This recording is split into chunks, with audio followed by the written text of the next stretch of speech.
Good morning to all of you. Vasu concept YouTube channel पे आप सभी का स्वागत है। आज की हमारी क्लास का टॉपिक है इम्पोर्टेंट आर्टिकल्स। बहुत ही इम्पोर्टेंट क्लास है ये। आज हम डिस्कस करेंगे महत्वपूर्ण अनुच्छेद को। अभी जो आपके आगामी एग्ज़ाम होने वाले हैं उनमें रिवीजन के लिए ये बहुत ही इम्पोर्टेंट क्लास है कि आप जो इम्पोर्टेंट आर्टिकल्स हैं उनको तुरंत रिवाइज कर सकते हैं। इसके साथ हम इन इम्पोर्टेंट आर्टिकल्स में उन अनुच्छेदों पे चर्चा करेंगे जिनसे बार बार एग्जाम में क्वेश्चन पूछा जाता है, या फिर जो वर्तमान में मुद्दे इश्यू चल रहे हैं हमारे देश में जिनसे रिलेटेड आर्टिकल पे क्वेश्चन पूछा जा सकता है आपके आने वाले एग्जाम में। तो उन आर्टिकल्स को आज हम मेन एम्फेसिस देते हुए समझेंगे, जानेंगे। तो इम्पोर्टेंट आर्टिकल्स पे आज हमारी क्लास है। इससे पहले हमने, वैसे तो हमारा पूरा संविधान ही बहुत इम्पोर्टेंट है, सारे ही अनुच्छेद, सभी आर्टिकल, पूरे भाग सभी बहुत इम्पोर्टेंट हैं, लेकिन एग्जाम पॉइंट ऑफ व्यू से जिनसे बार बार क्वेश्चन पूछा जाता है उन आर्टिकल पे आज हमारा मेन एम्फेसिस रहेगा। देखिए, इससे पहले हम प्रस्तावना को डिटेल में पढ़ चुके हैं, प्रस्तावना को डिटेल में पढ़ चुके हैं, साथ ही प्रस्तावना से पूछे गए क्वेश्चंस भी हमने लगा लिए हैं। इसके बाद आर्टिकल 1 भाग 1 के अनुच्छेद 1 से लेकर के आर्टिकल 51 तक को हमने एक ही क्लास में समझने का, याद करने का प्रयास किया था। आई होप आपने वो क्लास देख ली है। अगर अभी तक ये वाली क्लास जिसमें हमने अनुच्छेद 1 से लेकर 51 तक को पढ़ा था, अगर आपने अभी तक वो क्लास नहीं देखी है तो आप उस क्लास को जरूर देख लेना, भाग 4 तक। इसके बाद हमने मूल कर्तव्य, फंडामेंटल ड्यूटीज, भाग 4 के, जिसके तहत आर्टिकल 51 के या 51A, इसको भी हमने पढ़ लिया है और इससे पूछे गए क्वेश्चंस भी हमने लगा लिए थे। देखिए, इन भाग की हम चर्चा क्यों कर रहे हैं, क्योंकि एग्जाम में सबसे ज़्यादा नंबर ऑफ क्वेश्चन पूछा जाता है प्रस्तावना से, आर्टिकल 1 से लेकर 51 तक से और हमारे मूल कर्तव्य से। आप कोई भी पेपर जिसमें संविधान से क्वेश्चन पूछे गए हैं उस पेपर को आप उठा के देखोगे तो आपको मिलेगा कि इस वाले पार्ट से सबसे ज़्यादा क्वेश्चन पूछे जाते हैं। तो ये हमारे एग्जाम पॉइंट ऑफ व्यू से बहुत इंपॉर्टेंट भाग है। भाग 1, भाग 2, भाग 3, भाग 4 और भाग 4 के, और इसके अलावा प्रस्तावना, प्रियम्बल, ये सबसे ज़्यादा इंपॉर्टेंट रहते हैं। तो इनको हमने डिटेल में पढ़ लिया है, इनसे पूछे गए क्वेश्चंस भी हमने लगा लिए हैं। आज हम भाग 1 से लेकर के भाग 22 तक जो भी इम्पोर्टेंट आर्टिकल हैं उनको डिस्कस करने वाले हैं, जहां से या तो बहुत बार क्वेश्चन पूछे गए हैं, बार बार रिपीट होते हैं क्वेश्चन, या फिर पूछे जाने की संभावना है। जैसे आर्टिकल 245, अभी हमारी सरकार ने कृषि कानून वापस ले लिया है, तो कौन से अनुच्छेद में ये प्रावधान किया गया है कि संसद ऐसा कर सकती है। तो ऐसे वाले मुद्दों से जो आगामी आपके एग्जाम होने वाले हैं उनमें क्वेश्चन पूछा जा सकता है। आर्टिकल 338 से क्वेश्चन पूछा जा सकता है। तो इन वाले आर्टिकल्स पे हमारा आज मेन एम्फेसिस रहेगा। आज की हमारी क्लास बाइलिंगुअल है और हम सिर्फ इंपॉर्टेंट आर्टिकल्स की बात करेंगे। देखिए, भाग 1 को हमने याद किया था जब आर्टिकल 1 से लेकर 51 तक की क्लास को हमने पढ़ा था। उस समय भाग 1 बात करता है name and territory of the union, संघ का नाम और राज्य क्षेत्र। तो जब टेरिटरी की बात कर रहा है भाग 1, और हम हमेशा टेरिटरी को बताते हैं डायरेक्शंस से, तो हमारी मेन डायरेक्शन 4 हैं, नॉर्थ, साउथ, ईस्ट, वेस्ट। तो हम किसी भी टेरिटरी को दिशाओं से बताते हैं, डायरेक्शंस का यूज करते हैं। तो हमारी मेन डायरेक्शन 4 हैं। ठीक उसी तरह भाग 1 में भी 4 अनुच्छेद हैं, आर्टिकल 1, आर्टिकल 2, आर्टिकल 3, आर्टिकल 4। तो ये ध्यान रह जाएगा, क्योंकि भाग 1 से लेकर के भाग 4 के तक तो आपको ये भी पता होना चाहिए कि कौन से भाग में कितने अनुच्छेद दिए गए हैं और कौन से भाग में कहाँ से अनुच्छेद शुरू होते हैं और कहाँ पे समाप्त होते हैं, खत्म होते हैं, कहाँ से कहाँ तक अनुच्छेद हैं, क्योंकि किसी भी माइक्रो लेवल पे क्वेश्चन पूछा जा सकता है, तो हमें तो हर लेवल पे तैयार होना है। देखिए भाग 1 जिसमें 4 अनुच्छेद दिए गए हैं, ध्यान कैसे रहेगा, मेन डायरेक्शन 4 होती हैं, तो भाग 1 में 4 अनुच्छेद हैं। पहला अनुच्छेद बात करता है India that is Bharat shell be A union of states. Bharat अर्थात इंडिया राज्यों का संघ होगा। हमारा जो भारत है वो राज्यों का संघ है, और ये जो राज्य शामिल हुए हैं संघ में, ये किसी समझौते का परिणाम नहीं है। तो अनुच्छेद 1 से क्वेश्चन बन सकता है कि वो कौन सा आर्टिकल है जिसमें भारत और इंडिया दोनों ही नाम दिए गए हैं। तो ये है आर्टिकल 1 जिसमें India that is Bharat shell be A union of states, ये बात कही गई है। अब हम बात कर लेते हैं आर्टिकल 3 की, क्योंकि हम सभी आर्टिकल्स को नहीं पढ़ने वाले हैं। देखिए आर्टिकल 3 बात करता है नए राज्यों का निर्माण और वर्तमान राज्यों के क्षेत्रों, सीमाओं या नामों में परिवर्तन। संसद ऐसा कर सकती है, संसद किसी राज्य के नाम में परिवर्तन कर सकती है, किसी राज्य की सीमा को घटा सकती है, किसी राज्य की सीमा को बढ़ा सकती है, ये पावर है संसद के पास। राष्ट्रपति उस विधानसभा से उनकी मत या राय जरूर जानते हैं। राष्ट्रपति उस संबंधित विधानसभा को विधेयक भेजते हैं और उनकी राय या उनका क्या मत है ये जानते हैं। जैसे आर्टिकल 3 के लिए तो बहुत सारे एग्जाम्पल, प्रैक्टिकली एग्जाम्पल हैं हमारे पास। अभी आंध्र प्रदेश से जब तेलंगाना को अलग करके नया राज्य बनाया था, तो ये आर्टिकल 3 के तहत संसद ऐसा कर सकती है। इसके बाद देखिए अभी जैसे बात चल रही है कि मध्य प्रदेश का नाम बदलने की, तो नाम में भी परिवर्तन संसद कर सकती है, लेकिन राष्ट्रपति उस संबंधित विधानसभा से जिसके राज्य में परिवर्तन कर रहे हैं, उस संबंधित विधानसभा से उनकी राय या मत जरूर जानते हैं। देखिए इसमें 5th अमेंडमेंट किया गया था, 5वां संविधान संशोधन। ये क्यों किया गया था? संविधान संशोधन को मैंने शॉर्ट फॉर्म में लिख दिया है। 5वां संविधान संशोधन किया गया था कि राष्ट्रपति विधेयक को जब संबंधित विधानसभा से मत या राय जानने के लिए भेजते हैं, तो उस पे समय सीमा भी निर्धारित करके भेजते हैं। ये प्रावधान किया गया था 5वें संविधान संशोधन के द्वारा, 5th अमेंडमेंट के द्वारा। इससे पहले क्या होता था कि विधानसभा ऐसे मामलों को खुद के पास लंबित रख लेती थी, लेकिन अब ध्यान रखना है कि राष्ट्रपति उस पे समय सीमा निर्धारित करके भेजते हैं कि आप अपनी राय इतने समय में दे दीजिए, बता दीजिए। यदि वो विधानसभा उस निर्धारित समय में अपनी राय या अपना मत नहीं देती है, तो फिर उसे स्वतः पारित मान लिया जाता है कि भाई हमने मान लिया, आपकी तरफ से यस है। तो अभी ये वाली बात मैं यहीं पे क्यों बता रही हूँ आपको, क्योंकि स्टेप बाय स्टेप आपके दिमाग में चीजें एंटर करवानी है। कारण समझिए, अभी हम बात कर रहे हैं आर्टिकल की, इंपॉर्टेंट आर्टिकल। इसके बाद की जो क्लास है वो हमारी रहेगी अभी तक हुए हुए हमारे कॉन्स्टिट्यूशन के अमेंडमेंट्स, हमारे संविधान में कितने संशोधन किए गए हैं, तो उन मुख्य संविधान संशोधन पे हमारी नेक्स्ट क्लास है। तो इसीलिए जब हम फिर से 5th अमेंडमेंट को देखेंगे तो आर्टिकल 3 की बात होगी। तो यहाँ पे भी आर्टिकल 3 आपको ध्यान करना है और साथ में 5th अमेंडमेंट भी। अब जब फिर से अमेंडमेंट पढ़ेंगे तो ये चीज़ें फिर से रिकॉल होंगी और लास्ट में आपको लगेगा कि सारी चीज़ें एक ही तो थी, लेकिन हाँ उनको अपने दिमाग में फिट करने के स्टेप्स हैं। एक एक स्टेप करके हम इन चीज़ों को अपने माइंड में एंटर करने वाले हैं। तो देखिए हमने यहाँ पे देख लिया 5th अमेंडमेंट, और राष्ट्रपति उस विधानसभा से उनकी राय या उनका मत जरूर जानते हैं। इसके बाद देखिए भाग 2। अब मैंने कहा कि हमें सभी भागों के ये भी याद करना है कि कौन से भाग में कितने अनुच्छेद हैं। तो भाग 1 तो हमने देख लिया। भाग 1 इसमें अनुच्छेद हैं 1 से लेकर के 4 तक। अब ये तो ऑटोमेटिक अंडरस्टूड हो गया है कि भाग 2 जो है वो शुरू होने वाला है 5वें आर्टिकल से। 5th आर्टिकल से भाग 2 की शुरुआत होगी। खत्म कहाँ पे होगा?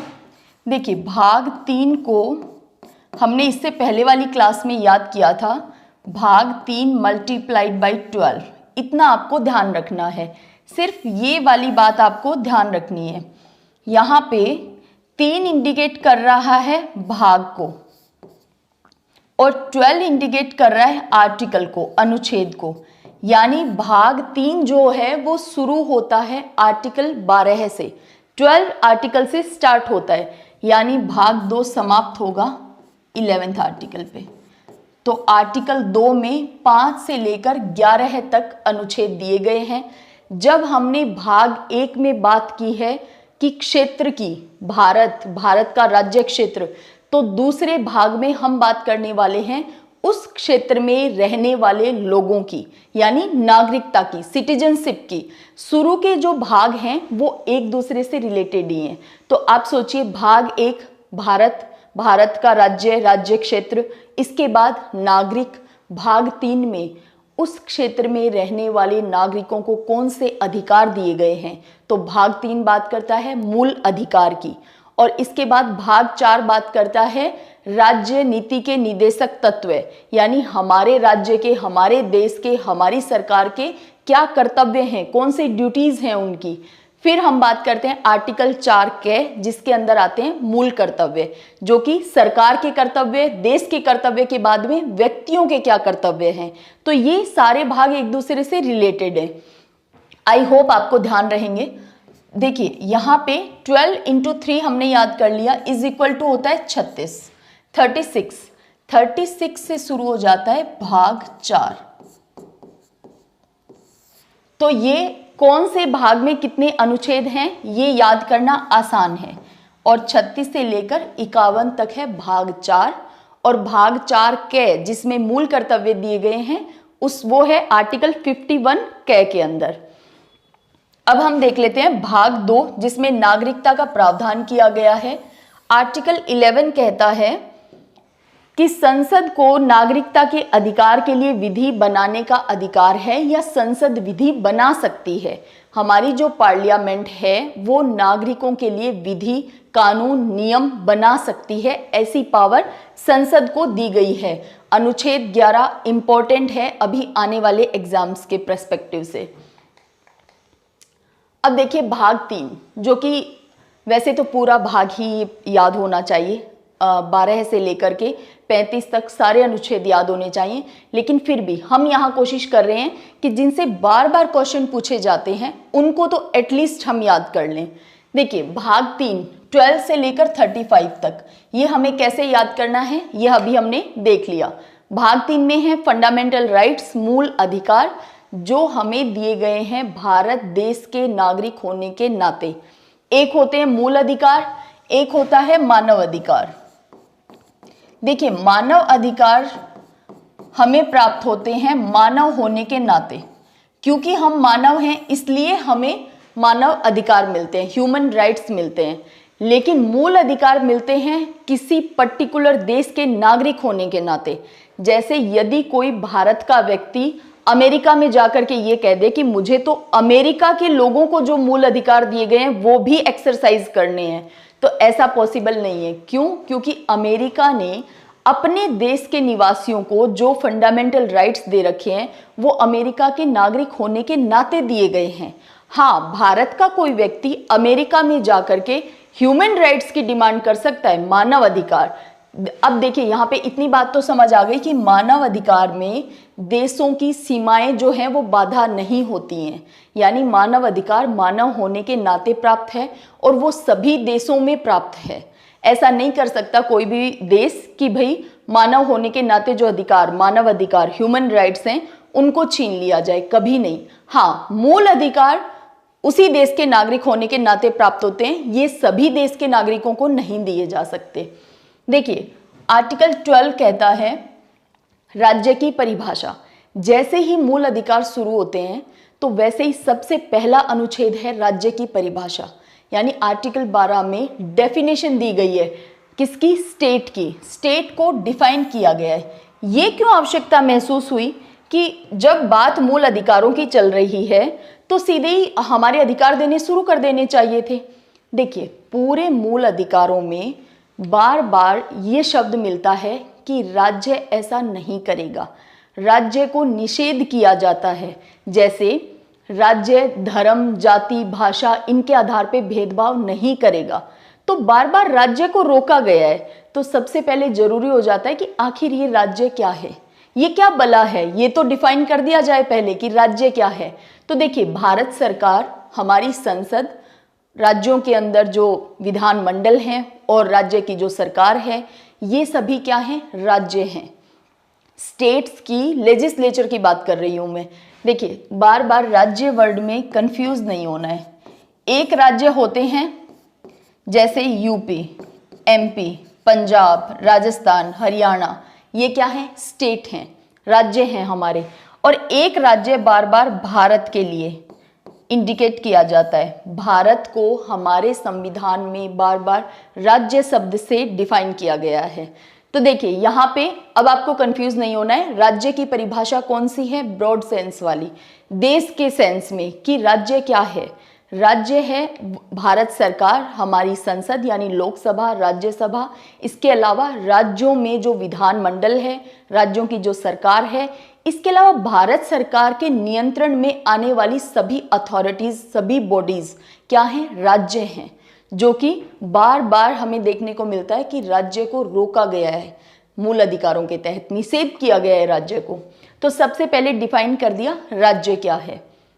तो भारत सरकार क्या है, राज्य है। अब देखिए, आर्टिकल 12 में तो डिफाइन कर दिया है राज्य को। आर्टिकल 14 बात करता है equality before law and equal protection of law, विधि के समक्ष समता, विधियों का समान संरक्षण। यानी भारत में कानून के सामने सभी बराबर हैं। और ये अनुच्छेद और आर्टिकल 17 बहुत बार पूछे जाते हैं। तो आर्टिकल 14 जो है वो बात करता है सभी के लिए एक समान कानून है, विधि के सामने, कानून के सामने सभी भारतीय बराबर हैं, इसमें किसी तरह का भेदभाव नहीं किया जा सकता। आर्टिकल 17 तो एसएससी का तो ये फेवरेट आर्टिकल है। आर्टिकल 17 एबोलिशन ऑफ अनटचेबिलिटी, अस्पृश्यता का अंत करेगा राज्य। बार बार राज्य शब्द आता है इन सभी मूल अधिकारों में, इसीलिए 12 में राज्य को परिभाषित किया गया है। अस्पृश्यता का, अनटचेबिलिटी का अंत करेगा राज्य, ऐसा राज्य को करने के लिए कहा गया है। और देखिए, अस्पृश्यता का अंत राज्य करेगा और हमें मूल अधिकार मिला है अस्पृश्यता का अंत, यानी कोई भी व्यक्ति किसी दूसरे व्यक्ति के साथ अनटचेबिलिटी जैसी कोई भी काम नहीं कर सकता, यानी छूने के लिए मना नहीं कर सकता, या फिर जैसे छुआछूत को बढ़ावा नहीं दे सकता है। तो छुआछूत, क्योंकि ऐसा आर्टिकल इसलिए जोड़ा गया क्योंकि हमारे आज़ादी से पहले और इवन आज़ादी के बाद तक भी, जब संविधान लागू हो गया उसके बाद भी, हम सभी जानते हैं कि प्रैक्टिकल अगर हम देखें, हम आम जनजीवन को देखें, तो उसमें छुआछूत जैसी चीज़ें आज तक भी पूरी तरह से हट नहीं पाई हैं। ये जो उच्च जातियाँ, निम्न जातियाँ, इनमें बहुत ज़्यादा छुआछूत जैसी जो प्रॉब्लम है वो आज भी है। तो इसे ख़त्म होना ही चाहिए, इसके लिए बिल्कुल कानून है। देखिए, भाग 3 के तहत ही अनुच्छेद 19। अब हम एक बार बात कर लेते हैं कि जब हम मूल अधिकारों की बात कर रहे हैं तो हमें कितने मूल अधिकार दिए गए हैं। तो हमारे संविधान में 7 फंडामेंटल राइट्स हमें दिए गए थे, 7। लेकिन आर्टिकल 31 और इसके अलावा आर्टिकल 19(1)(f) या 19(1)(च) इसको हटा दिया गया है। संपत्ति के अधिकार को हमारे मूल अधिकार से हटा दिया गया है 44th अमेंडमेंट 1978 के द्वारा। जब जनता दल की सरकार बनी, मोरारजी देसाई प्रधानमंत्री थे, उस समय 1978 में संपत्ति के अधिकार को मूल अधिकार से हटा दिया और आर्टिकल जोड़ दिया 300A। और संपत्ति का जो अधिकार था, जो यहाँ पे भी दिया गया था, जिसे अब निश्चित कर दिया गया है, इसको जोड़ दिया लीगल राइट में, वैधानिक अधिकार, कानूनी अधिकार बना दिया संपत्ति के अधिकार को 300A के तहत, 300A के तहत। तो ये तो हम बात कर रहे थे कि भी पहले 7 फंडामेंटल राइट थे। अभी वर्तमान में हमारे पास हैं 6 फंडामेंटल राइट, 6 मूल अधिकार हैं हमारे पास। कौन कौन से? सबसे पहले है समता का अधिकार।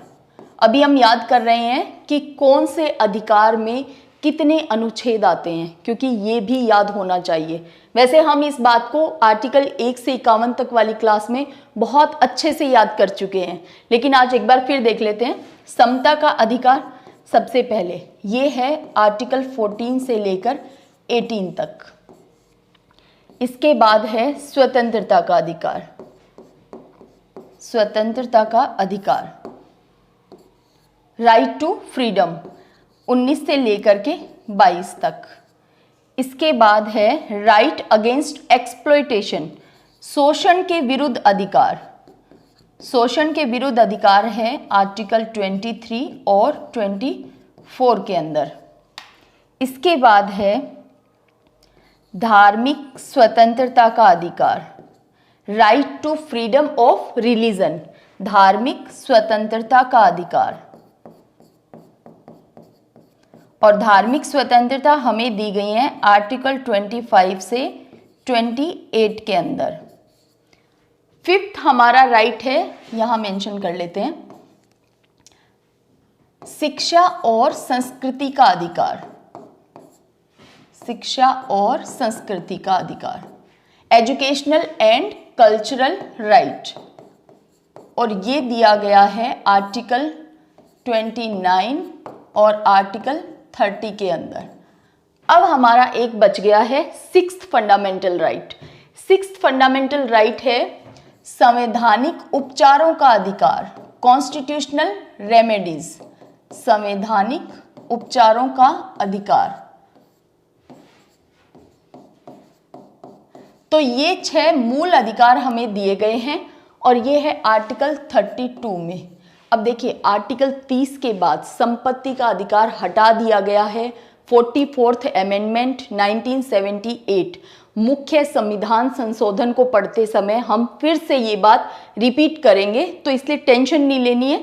यहाँ पे सिर्फ हम इंपॉर्टेंट आर्टिकल्स को ही डिस्कस कर रहे हैं, लेकिन उनके तहत ये जान लेते हैं कि कौन से अधिकार में कितने अनुच्छेद दिए गए हैं। तो सबसे पहले हम बात करते हैं समता, right to equality. Right to equality में 5 अनुच्छेद दिए गए हैं। हमने याद कैसे किया था कि जैसे हमारे भारत में समता है हमारे हाथ के जैसी, कि हमारा हाथ देखिए सारी उंगलियां और हमारा जो थंब है वो एक साथ हैं और यूनिटी को शो करते हैं, राइट। लेकिन क्या सारी फिंगर हमारी इक्वल हैं, बराबर हैं? नहीं, कोई फिंगर छोटी है, कोई थोड़ी बड़ी है। और ये है हमारे हाथ की खूबसूरती के लिए कि हमारा हाथ बहुत प्रॉपर मैनर में हम वर्क कर सकें, इसलिए इसे ऐसा डिजाइन किया गया है नेचर के द्वारा। तो ठीक वैसे ही हमारे यहाँ समता जो है वो हमारे हाथ की खूबसूरती जैसी है, और ठीक इसी तरह 5 अनुच्छेद हैं राइट टू इक्वलिटी के तहत। आर्टिकल 14, आर्टिकल 15, आर्टिकल 16, आर्टिकल 17 और आर्टिकल 18। याद कैसे रखना है? सबसे पहले समता, और समता है हमारे हाथ की खूबसूरती की तरह, तो इसीलिए 4 फिंगर और 1 थंब, 5 हमारे अनुच्छेद हैं राइट टू इक्वलिटी, समता के अधिकार के तहत। अब दूसरा, समता के बाद बात आती है स्वतंत्रता की। स्वतंत्रता को हमने याद किया था फ्री वर्ड से, कि फ्री होना चाहते हैं हम, स्वतंत्र होना चाहते हैं। समता के बाद है स्वतंत्रता, राइट टू फ्रीडम। फ्रीडम को हमने देखा था फ्री से। फ्री में 4 लेटर्स हैं, देखिए FREE। इसको इसीलिए स्वतंत्रता का जो अधिकार है उसमें 4 अनुच्छेद हैं, 19, 20, 21 और 22। अब जब समता मिल जाती है, स्वतंत्रता मिल जाती है, तो ये डर, ये भय बना रहता है कि कोई किसी का शोषण ना कर ले, क्योंकि कोई व्यक्ति अपनी स्वतंत्रता का नाजायज फायदा भी तो उठा सकता है। तो आप देखिए कि जो तीसरा हमारा अधिकार है वो है शोषण के विरुद्ध अधिकार, राइट अगेंस्ट एक्सप्लॉयटेशन। और एक्सप्लॉइट कोई किसी को कैसे कर सकता है? हमने याद किया था गन से। कोई किसी को गन पॉइंट आउट करके किसी का शोषण कर सकता है, और गन में 2 आर्टिकल आते हैं, तो आर्टिकल 23 और 24, ये 2 अनुच्छेद हैं जो शोषण के विरुद्ध अधिकार दिए गए हैं हमें भारत के नागरिक होने के नाते। अब बात करते हैं 4th हमारा जो अधिकार है वो है धार्मिक स्वतंत्रता का अधिकार। हमारे देश में हमारे भारतीय नागरिक किसी भी धर्म को अपना सकते हैं, आचरण कर सकते हैं, उस धर्म का प्रचार प्रसार कर सकते हैं। यानी हमें मूल अधिकार दिया गया है धर्म की स्वतंत्रता का। और धर्म को हम कैसे ध्यान करते हैं कि हिंदू, मुस्लिम, सिख, ईसाई, हम चार ये बार बार बोलते हैं, हिंदू, मुस्लिम, सिख, ईसाई आपस में है भाई भाई। तो धार्मिक स्वतंत्रता के 4 अनुच्छेद दिए गए हैं, 25, 26, 27 और 28। इसके बाद बात आती है 5th, हमारा जो राइट है वो है शिक्षा और संस्कृति का अधिकार, एजुकेशनल एंड कल्चरल राइट हमारा। तो एजुकेशन को हम शो करते हैं विक्ट्री से। कोई भी स्टूडेंट जब अच्छे मार्क्स लेकर आता है या किसी एग्जाम में सफलता हासिल करता है तो वो विक्ट्री शो करता है। तो विक्ट्री में है 2 आर्टिकल, ठीक उसी तरह 29 और 30 ये बात करते हैं शिक्षा और संस्कृति के अधिकार की। इसके बाद जो हमारा 6th फंडामेंटल राइट था, संपत्ति का अधिकार, उसे अबॉलिश कर दिया है, खत्म कर दिया है, निरसित कर दिया है। इसके बाद आता है संवैधानिक उपचारों का अधिकार, जो कि अभी वर्तमान में हमारा 6th राइट है। तो संवैधानिक उपचारों का अधिकार, कॉन्स्टिट्यूशनल रेमेडीज, ये हैं आर्टिकल 32 के अंदर। ये भी अपने आप में एक मूल अधिकार है। कैसे कि यदि मूल अधिकारों का कोई संरक्षण करने वाला नहीं है तो मूल अधिकार देने और ना देने में कोई अंतर नहीं रह जाएगा। यानी अगर हमारे मूल अधिकारों का हनन होता है तो हम सीधे जा सकते हैं आर्टिकल 32 के तहत सुप्रीम कोर्ट। तो सुप्रीम कोर्ट को ये जिम्मेवारी दी गई है कि सभी भारतीयों के मूल अधिकारों को संरक्षित रखना, सुरक्षित रखना, उन्हें बनाए रखना, ये पावर, ये जिम्मेवारी, ये रेस्पॉन्सिबिलिटी है हमारे सुप्रीम कोर्ट की। और इसीलिए जैसे ही किसी व्यक्ति के मूल अधिकारों का शोषण होता है, हनन होता है, वो तुरंत जा सकता है आर्टिकल 32 के तहत सुप्रीम कोर्ट। तो ये अपने आप में सबसे प्यारा, सबसे अनोखा फंडामेंटल राइट है, जिसके अगर आर्टिकल 32 नहीं होता तो बाकी मूल अधिकारों के होने या ना होने से शायद कोई फर्क नहीं पड़ता। तो ये थे हमारे 6 अधिकार जो कि कभी भी पूछे जा सकते हैं, और कौन से अधिकार में कहां से कहां तक अनुच्छेद है ये भी पूछा जा सकता है। तो जो लाइन अभी मैंने बताई है, आप एक बार खड़े होकर के, और यानी खड़े होकर के अपने रूम में बैठ करके, सो करके, जैसे आपको ठीक लगता है, एक बार उनको ठीक इसी मैनर में मनन कर लेना, रिकॉल कर लेना। इससे आप फिर कभी नहीं भूलोगे कि कौन से अनुच्छेद में, कौन से अधिकार में कहां से कहां तक अनुच्छेद दिए गए हैं, ये बात आप नहीं भूलोगे। अब हम बात कर लेते हैं, क्योंकि हमारी क्लास चल रही है इंपॉर्टेंट आर्टिकल्स की। तो देखिए ये सारी बातें हमने की थी। एक तो 19(1)(च) क्यों निरसित कर दिया गया है, और दूसरा क्योंकि अब हम बात कर रहे हैं स्वतंत्रता के अधिकार की, आर्टिकल 19। देखिए आर्टिकल 19 बहुत ही प्यारा आर्टिकल है। एक अनुच्छेद अगर आपको याद रह जाता है तो इसमें बाकी सारे सीक्वेंस ऑटोमेटिक जनरेट होता है। जैसे देखिए, दिखने में ये आर्टिकल सबसे बड़ा लगता है और यूँ लगता है कि अगर क्वेश्चन घुमा के पूछ लिया, क्वेश्चन बीच के किसी आर्टिकल से पूछ लिया, कैसे याद रहेगा? बहुत आसान है। देखिए अनुच्छेद 19 बात करता है वाक स्वतंत्रता, बोलने की स्वतंत्रता के अधिकारों का संरक्षण सभी नागरिकों के लिए।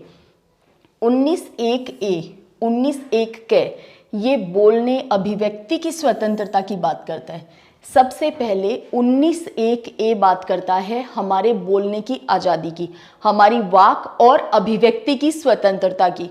हम बिना बोले भी अपनी बात की अभिव्यक्ति कर सकते हैं, मौन रह करके, कार्टून बना करके, स्लोगन बना करके, कुछ लिख करके। तो इस तरह की अभिव्यक्ति भी किसके तहत आती है? 19(1)(a) के तहत। तो सबसे पहले हमें बोलने की आज़ादी दे दी गई है। अब आप सोचिए कि हम बोलेंगे कहाँ? भाई घर पे तो बोलने की आज़ादी है ही हमें, प्राइवेट प्लेस पे अगर हम हैं तो बोलने की आज़ादी है। बात है पब्लिक प्लेस की, तो शांतिपूर्ण सम्मेलन करने का अधिकार दिया गया है। सबसे पहले दे दिया है हमें कि बोलने की स्वतंत्रता है। इसके बाद 19(1)(b) के अंदर दिया गया है कि बोलेंगे कहाँ भाई? सम्मेलन में बोलेंगे हम तो शांतिपूर्ण सम्मेलन करने की स्वतंत्रता दी गई है मूल अधिकारों के तहत। अच्छा, सम्मेलन कब किया जा सकता है? सम्मेलन तभी हो सकता है जब हमारे पास कोई यूनियन है, जब हमारे पास कोई एसोसिएशन है। तो एसोसिएशन या यूनियन या संघ बनाने का भी अधिकार दिया गया है। तो देखिए, सबसे पहले बोलने की आज़ादी है। बोलेंगे कहाँ? किसी सम्मेलन के अंदर। तो शांतिपूर्ण सम्मेलन करने का अधिकार है, अशांतिपूर्ण नहीं कि गन लेकर शस्त्र लेकर पहुंच गए और हम ये कहें कि हमें तो 19(1) भी दिया गया है तो हम सम्मेलन कर सकते हैं। नहीं, ऐसा नहीं कर सकते। शांतिपूर्ण सम्मेलन करने का अधिकार है। सम्मेलन कब करेंगे? जब हमारे पास कोई यूनियन, कोई एसोसिएशन, कोई संघ होगा तो बिल्कुल संघ बनाने का अधिकार दिया गया है। अब संघ बनाने के बाद क्या हम 24/7 संघ में ही रहेंगे, उसी एसोसिएशन यूनियन में ही बैठे रहेंगे? नहीं, हम कहीं से कहीं तक आएंगे जाएंगे भी। तो आने जाने का भारत के राज्य क्षेत्र में अबाध संचरण करने का अधिकार है। यानी अगर हम भारत के राज्यों में घूमना चाहें, कहीं से कहीं तक आना जाना चाहें, हमें स्वतंत्रता है, हमें रोका नहीं जाता है। हाँ, बशर्ते हम इल्लीगल वेपन्स या इल्लीगल वस्तुओं को लेकर के ना चल रहे हो। वो देखिए 19(1) के क्लॉज हम पढ़ रहे हैं, ABCDEF को निश्चित कर दिया है और G। इसके बाद 19(2) से शुरू हो जाते हैं युक्त प्रतिबंध, तो वो भी बहुत आसान है। देखिए, इसके बाद ठीक है, हमने बोलने की आज़ादी है। बोलेंगे कहाँ? सम्मेलन में। सम्मेलन कब होगा? जब हमारा कोई संघ होगा। संघ में आने जाने का अधिकार भी दे दिया।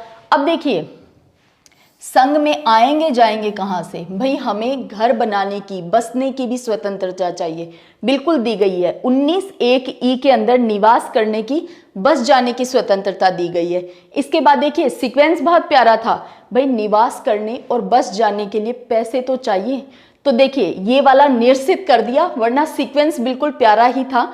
तो यहाँ पे पैसे की, संपत्ति की बात थी, जिसे हटा दिया गया है। लेकिन देखिए, संपत्ति भी कब बनती है?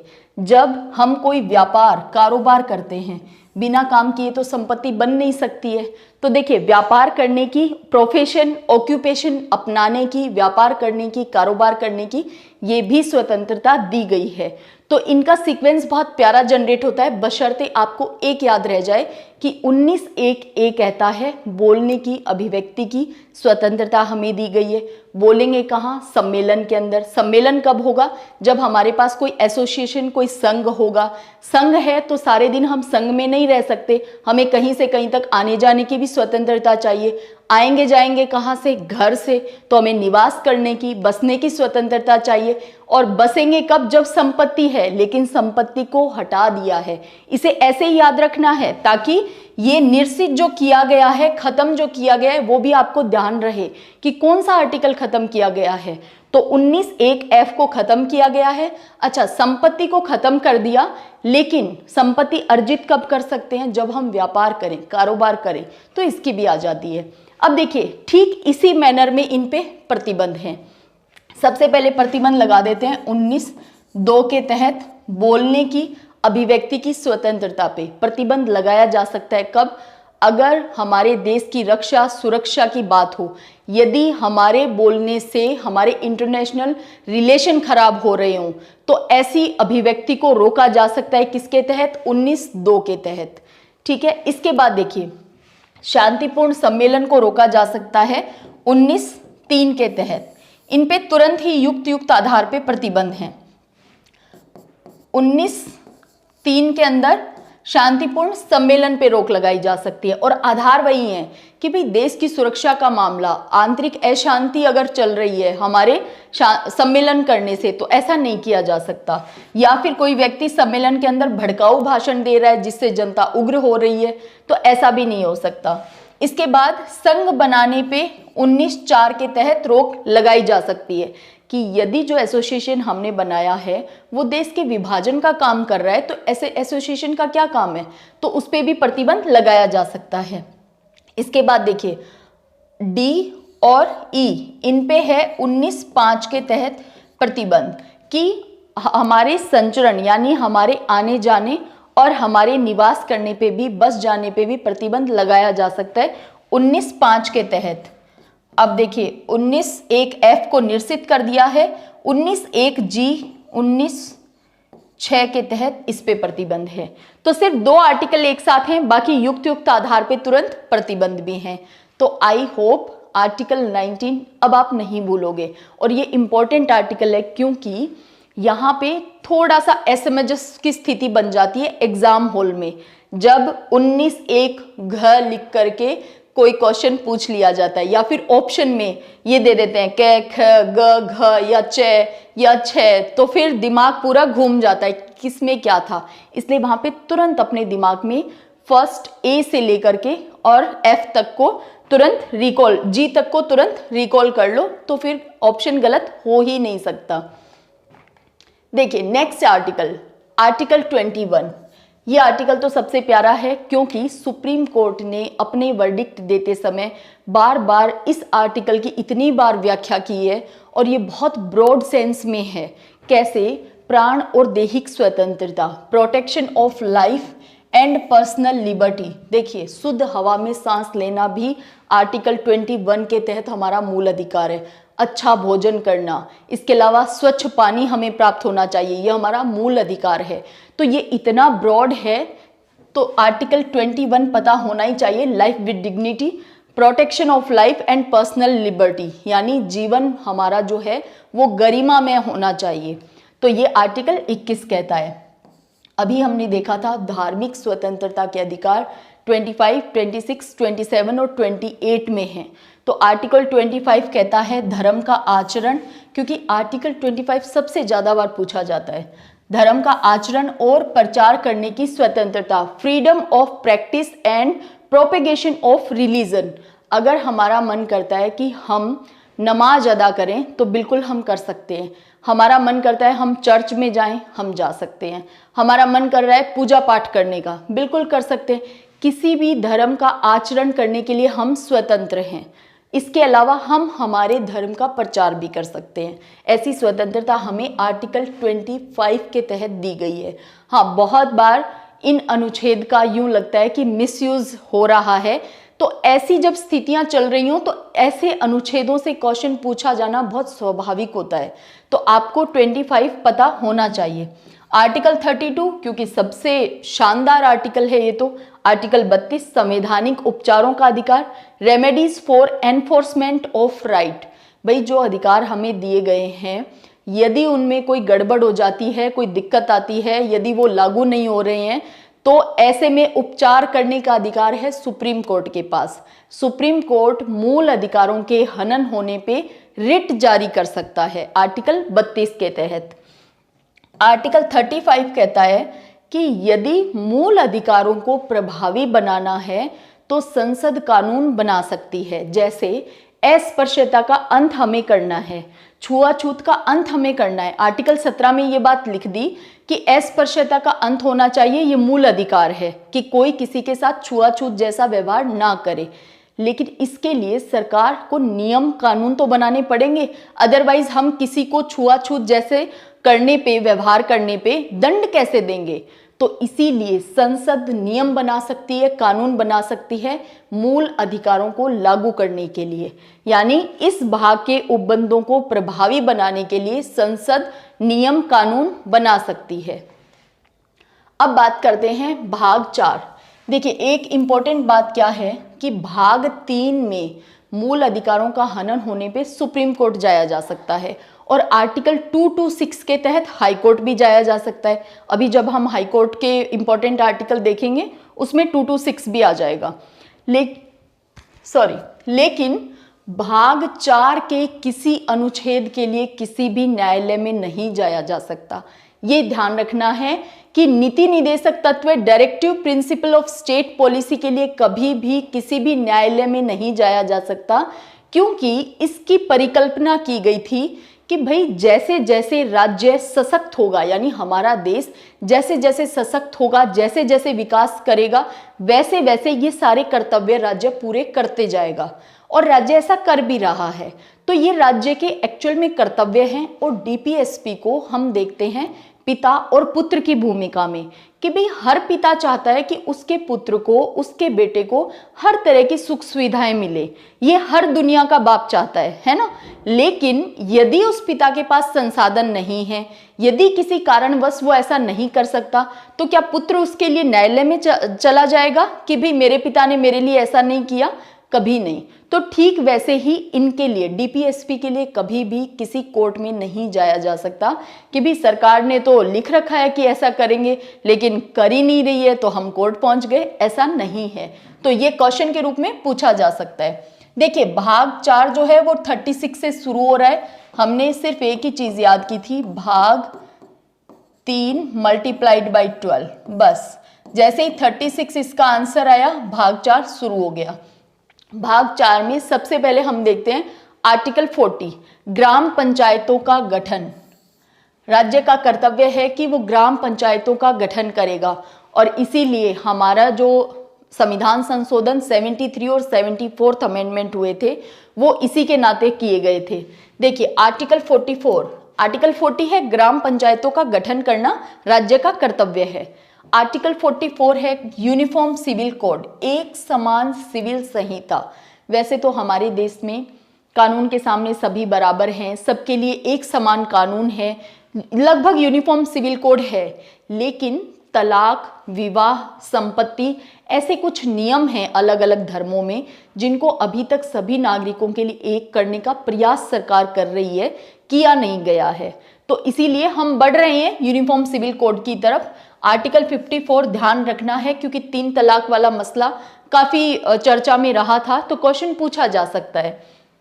आर्टिकल 48, देखिए आप अगर 2014 इस गवर्नमेंट के और 2021 अभी तक के कामों को और जिन पे जहां जहां देश में इशू हुए थे उनसे रिलेटेड अनुच्छेद अगर आप देख लेते हैं तो एग्जाम हॉल में वैसे भी वहीं से पेपर रहता है, लगभग अनुच्छेद उसी सेगमेंट से पूछे ही जाते हैं जो मुद्दे रहे हमारे देश में। तो ये थोड़ी सी टैक्टिक होती है कि एग्जाम को या क्वेश्चन पेपर को थोड़ा सा प्रिडिक्ट कैसे किया जाए, ठीक है। आर्टिकल 48, आर्टिकल 48 बात करता है कि राज्य का कर्तव्य है कृषि और पशुपालन को बढ़ावा देना, उनमें नवाचार लाना, वैज्ञानिक तकनीक का प्रयोग करना। ये बात 48 में है। 48A, ये कैपिटल ए है, ये है 48A, क्योंकि इसे अमेंडमेंट के द्वारा इंदिरा गांधी की सरकार ने जोड़ा था। देखिए 48A है राज्य पर्यावरण का संरक्षण तथा संवर्धन और वन तथा वन्य जीवों की रक्षा के लिए प्रयास करेगा। राज्य का ऐसा कर्तव्य है, इसे अमेंडमेंट के द्वारा जोड़ा गया था, ये आपको ध्यान रखना है। वो हम जब अमेंडमेंट्स को देखेंगे तो फिर से ये आर्टिकल 48A हमारे सामने आ जाएगा।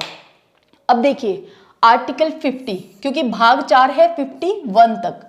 आर्टिकल 50 बात करता है कि कार्यपालिका से न्यायपालिका पृथक होनी चाहिए। हमारी जो कार्यपालिका है वो न्यायपालिका से पृथक है, क्योंकि विधायिका कानून बनाती है, कार्यपालिका लागू करती है। यदि न्यायपालिका इन्हीं में इंक्लूड हो जाएगी तो ये देखने के लिए कौन संस्था बचेगी कि जो कानून बना है, जो कानून लागू किया है वो संविधान के अनुसार है या नहीं। तो इसीलिए न्यायपालिका को तो हमने स्वतंत्र ही रखा है। तो कार्यपालिका न्यायपालिका से पृथक हो, ऐसा है अनुच्छेद 50 के अंदर। अब है आर्टिकल 51। आर्टिकल 51 ये शो करता है कि हमारे जो संविधान निर्माता थे, हमारे जो कॉन्स्टिट्यूशन असेंबली के मेंबर थे, वो चाहते थे कि भारत जो है वो वैश्विक गुरु बनना ही चाहिए। देखिए क्या लिखा है, अंतर्राष्ट्रीय शांति और सुरक्षा को बढ़ावा देगा राज्य, यानी, और यहाँ पे राज्य कौन है, भारत है, भारत। ये किसी राज्य यानी मध्य प्रदेश, पंजाब, हरियाणा, यूपी, राजस्थान ऐसे राज्य की बात नहीं हो रही है। अंतर्राष्ट्रीय शांति और सुरक्षा को बढ़ावा देगा राज्य, यानी हमारा देश अंतर्राष्ट्रीय सुरक्षा को बढ़ावा देगा, अंतर्राष्ट्रीय शांति को बढ़ावा देगा। और भारत ने समय समय पे ऐसा किया भी है। तो किसके तहत किया है, आर्टिकल 51 के तहत। आर्टिकल 51A जिसे हम बहुत डिटेल में पढ़ चुके हैं, क्योंकि बहुत बार मूल कर्तव्यों से सीधा क्वेश्चन पूछ लिया जाता है। देखिए हमारे मूल संविधान में मूल कर्तव्य नहीं थे, मूल संविधान में मूल कर्तव्य नहीं थे, फंडामेंटल ड्यूटीज नहीं थी, इन्हें जोड़ा गया था। इसीलिए यहाँ पे कैपिटल ए है, अमेंडमेंट के द्वारा जोड़ा गया था, सरदार स्वर्ण सिंह समिति की सिफारिश पे। मौलिक कर्तव्य तो जब जोड़े गए थे तब ये मौलिक कर्तव्य थे 10 और वर्तमान में मौलिक कर्तव्य हैं 11 है। तो इन 11 फंडामेंटल ड्यूटीज में से किसी पे भी क्वेश्चन पूछा जा सकता है। जैसे 5th fundamental duty, 7th, 8th, किसी को भी देकर पूछा जा सकता है। ये हमने बहुत डिटेल में पढ़ लिया है और यहाँ से पूछे गए क्वेश्चंस भी हमने लगा लिए हैं। तो यहाँ पे तो क्योंकि हम बात करें सिर्फ इंपॉर्टेंट आर्टिकल हैं कौन कौन से और उनमें क्या क्या प्रावधान हैं, तो देखिए आर्टिकल 51A मौलिक कर्तव्य फंडामेंटल ड्यूटीज को दिया गया है और मूल संविधान में ये नहीं थी, क्योंकि बहुत बार क्वेश्चन इस तरह से पूछ लिया जाता है। शायद यूपीएससी ने ही इसी बार क्वेश्चन पूछा था कि मूल कर्तव्य के ऊपर मूल संविधान में जो मूल कर्तव्य थे वो कितने थे, तो एक भी मूल कर्तव्य नहीं था। भाग 5 बात करता है संघ की, द यूनियन। अब हम बात करते हैं राष्ट्रपति से, हमारी शुरुआत होने वाली है आर्टिकल 52 से। भाग 5 जो है वो 52 से लेकर 151 तक आर्टिकल हैं इसके अंदर। देखो हमने राष्ट्रपति को भी डिटेल में पढ़ लिया है, राष्ट्रपति से पूछे गए क्वेश्चन भी लगा लिए हैं, इसलिए यहाँ पे सिर्फ वही आर्टिकल जिनसे क्वेश्चन बार बार पूछा जाता है। आर्टिकल 52 बात करता है there shall be a president of India, भारत का एक राष्ट्रपति होगा। ये बात है आर्टिकल 52 के अंदर। 53 ये कहता है कि हमारा जो प्रेसिडेंट है उसमें हमारी एग्जीक्यूटिव पावर्स हैं, यानी संघ की कार्यपालिका शक्ति राष्ट्रपति में निहित होगी, ऐसा लिखा गया है आर्टिकल 53 के अंदर। आर्टिकल 57 यदि पूछा जाए कि हमारा जो भारत का राष्ट्रपति है वो कितनी टर्म के लिए राष्ट्रपति बन सकते हैं, जैसे अमेरिका में टर्म डिसाइड है कि वहां पे 2 टर्म के लिए ही कोई व्यक्ति राष्ट्रपति बन सकता है, तीसरी के लिए नहीं बन सकता। हमारे यहाँ कितनी भी टर्म के लिए, क्योंकि कोई समय सीमा निर्धारित नहीं है, यानी एलिजिबिलिटी फॉर री इलेक्शन, इसके लिए कोई बाउंडेशन नहीं है, कोई टाइम पीरियड या टाइम ड्यूरेशन या समय सीमा निर्धारित नहीं है। पुनर्निर्वाचन के लिए पात्रता कितनी भी बार, और ये उल्लेख किया गया है 57 के अंदर। आर्टिकल 60 में दिया गया है राष्ट्रपति के द्वारा ली जाने वाली शपथ। तो राष्ट्रपति एक तो संविधान के संरक्षण की शपथ लेते हैं, उसका परिरक्षण करने की, संरक्षण करने की, इसके अलावा राष्ट्रपति शपथ लेते हैं लोगों की सेवा और कल्याण करने की, यानी भारत देश के नागरिकों की सेवा और कल्याण करने की शपथ राष्ट्रपति लेते हैं। तो ओथ को डिफाइन किया गया है आर्टिकल 60 के अंदर। आर्टिकल 61 बात करता है राष्ट्रपति पर महाभियोग चलाने की प्रक्रिया। ये इंपॉर्टेंट आर्टिकल क्यों है? क्योंकि इम्पीचमेंट जैसा वर्ड, महाभियोग जैसा शब्द एकमात्र केवल और केवल राष्ट्रपति के लिए काम में लिया जाता है। तो ये प्रक्रिया का उल्लेख है आर्टिकल 61 के अंदर। किस तरह से महाभियोग चलता है, कौन लगा सकता है, संसद में कैसे शुरू किया जाता है, इन सभी की चर्चा हम बहुत डिटेल में कर चुके हैं राष्ट्रपति को पढ़ते समय। देखिए आर्टिकल 63 बात करता है there shall be a vice president of India, भारत का एक उपराष्ट्रपति होगा। देखिए हमने राष्ट्रपति को पढ़ते समय भी ये जाना था कि हमारे देश में राष्ट्रपति का पद सिंगल सेकंड के लिए भी खाली नहीं रह सकता, वो पद रिक्त नहीं रह सकता। तो इसीलिए प्रावधान किया गया उपराष्ट्रपति का कि उपराष्ट्रपति जैसे ही राष्ट्रपति का पद रिक्त होता है तुरंत राष्ट्रपति बन जाते हैं और तुरंत उनका कार्यभार संभाल लेते हैं। लेकिन जब राष्ट्रपति हैं उस समय उपराष्ट्रपति भी हैं, तो उस समय राष्ट्रपति तो अपना काम कर रहे हैं, लेकिन उपराष्ट्रपति क्या काम करेंगे? क्योंकि उपराष्ट्रपति का प्रावधान तो इसलिए किया गया है कि भाई यदि राष्ट्रपति त्याग पत्र दे दे, मृत्यु हो जाए अचानक या महाभियोग के द्वारा हटा दिए जाएं, तो तुरंत हम किसे राष्ट्रपति बनाएंगे?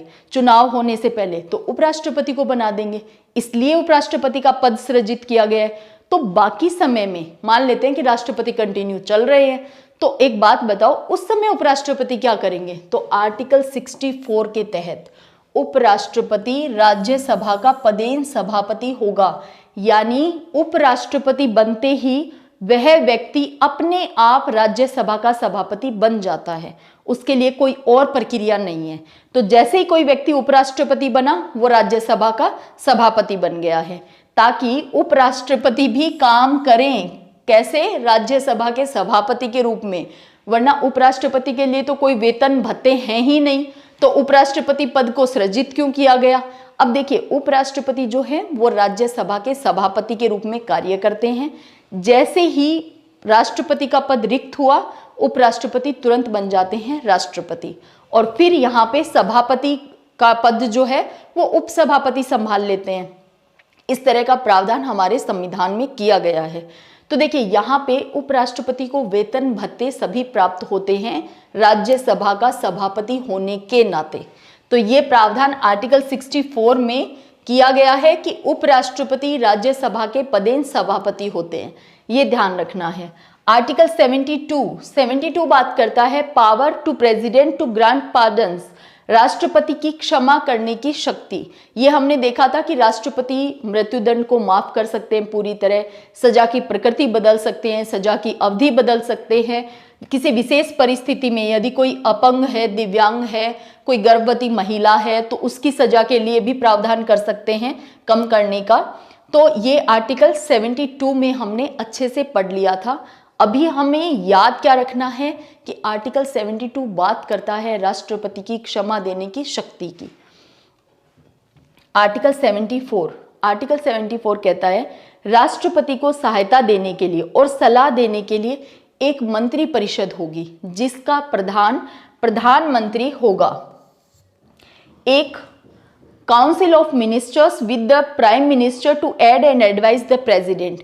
एक काउंसिल होगी मिनिस्टर्स की जिसका हेड कौन होगा? प्रधानमंत्री, प्राइम मिनिस्टर होगा।